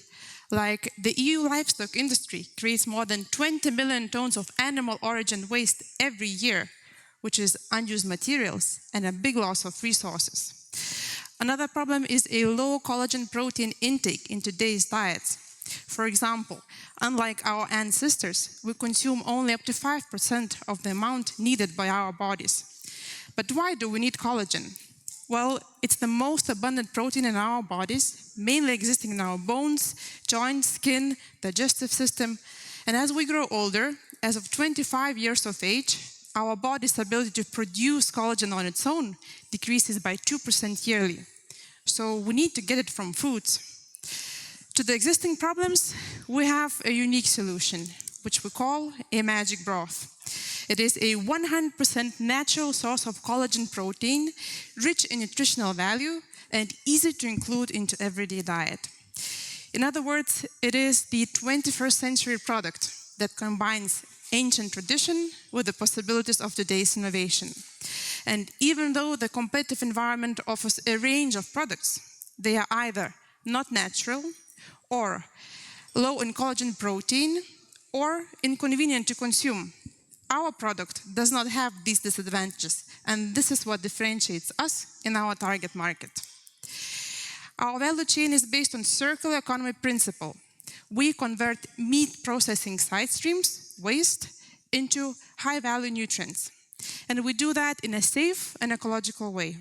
We have patent in Lithuania and patent pending in Europe. EPO analysis reveals that our invention is a reasoned statement with regard to novelty, inventive steps, and industrial applicability. Our target market is within sports, beauty, health, and households segment within nutraceutical industry. Our business model is manufacturing type. We aim to secure 50% of sales on B2C level and 50% on B2B and B2G levels. We launched our product last year, and by now we have the second batch of product almost sold out.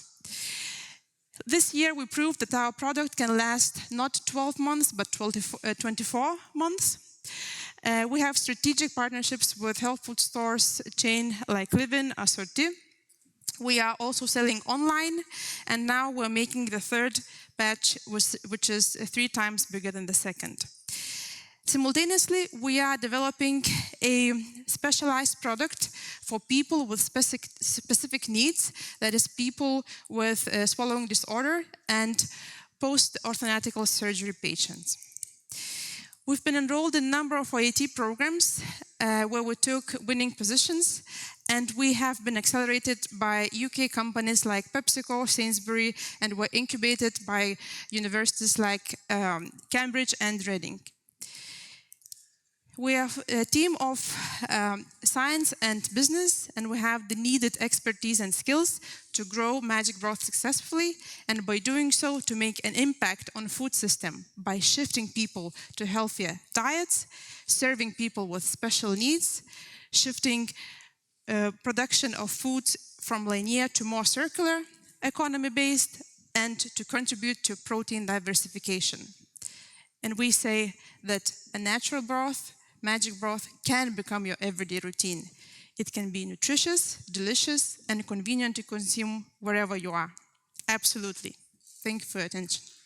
Amazing. You see, I told you, mic drop. Yeah, okay. Dear jury, do we have questions? Yes, thank you for the presentation. I have a few questions. What's the retail price? For one package, yes, which is 10 grams, it's around €3, depend on what quantities you buy. What the size of the portion? 10 grams, 7% of collagen protein in. No, €3. €3. Yes, one portion. Yes. Okay, understood. And are you planning to export? Yes, we are now in negotiations with one Portuguese retail store that has 400 stores, and we are just negotiating the price for the sales on B2B level. What's your value proposition? Because in Europe, it's not yet popular, but in US, around 20% of liquid soups are broths sold. So, and they have hundreds of brands like yours. Yes. So what's your value proposition? I mean, how you're different? Only protein size or? The protein size, the qualities of taste, the dissolvents of the product, the convenience to use the product, because the liquid broths are inconvenient to consume. It has 3 days of expiration, requires to storage it in the fridge. So we aimed at making it broth, to include broth that is very rich in collagen 1, 2, and 3 types, especially into daily nutrition, to make it more convenient and more tasty and easy to store it. So yes, in America, they have already very much kind of broth culture already. But to our knowledge, what we have tried and analyzed, there are no powder form of it. And of course, the taste qualities are a little bit far from what we put as a target for ourselves. Last but not least, nobody, or at least to our knowledge, there is no focus on collagen proteins and how well it is digested. So we have made analysis in one of the universities of Europe. What types of collagen does our product include, and what compositions of it, and what are the concentrations? And we selected the best sample that we delivered for the testing. Can you tell me a little bit more about your patent? I imagine it's a process patent, so which part of the does it cover? It covers the process of production, the result of which is a product. So the whole chain. Thanks. Who is producing your product? If we have 5 stages of production line, so 3 of them belongs to us, we are in control, and 2 of them we outsource with NDAs. And these 3 lines here in Lithuania or somewhere else? The resources, the raw materials, the anatomic parts of a cattle comes from Sweden and Norway. Yes, and then it's in our hands to process it. Okay, it seems this is it. Thank you so much, Milda. Round of applause for all the pitching teams. Everyone, that's it with our pitch session. Now the jury will have a bit more than an hour to make a tough decision, who are the top 3, and the winners will be announced exactly at 4:45 p.m. on the main stage. Stretch your legs, relax, talk to the founders, offer them investment, offer them a helping hand, offer them your contacts. What are you doing here? They were pitching, they need help, we need to help them, right? That's exactly what we're gonna do in this hour. Thank you so much, and see you on the main stage in an hour.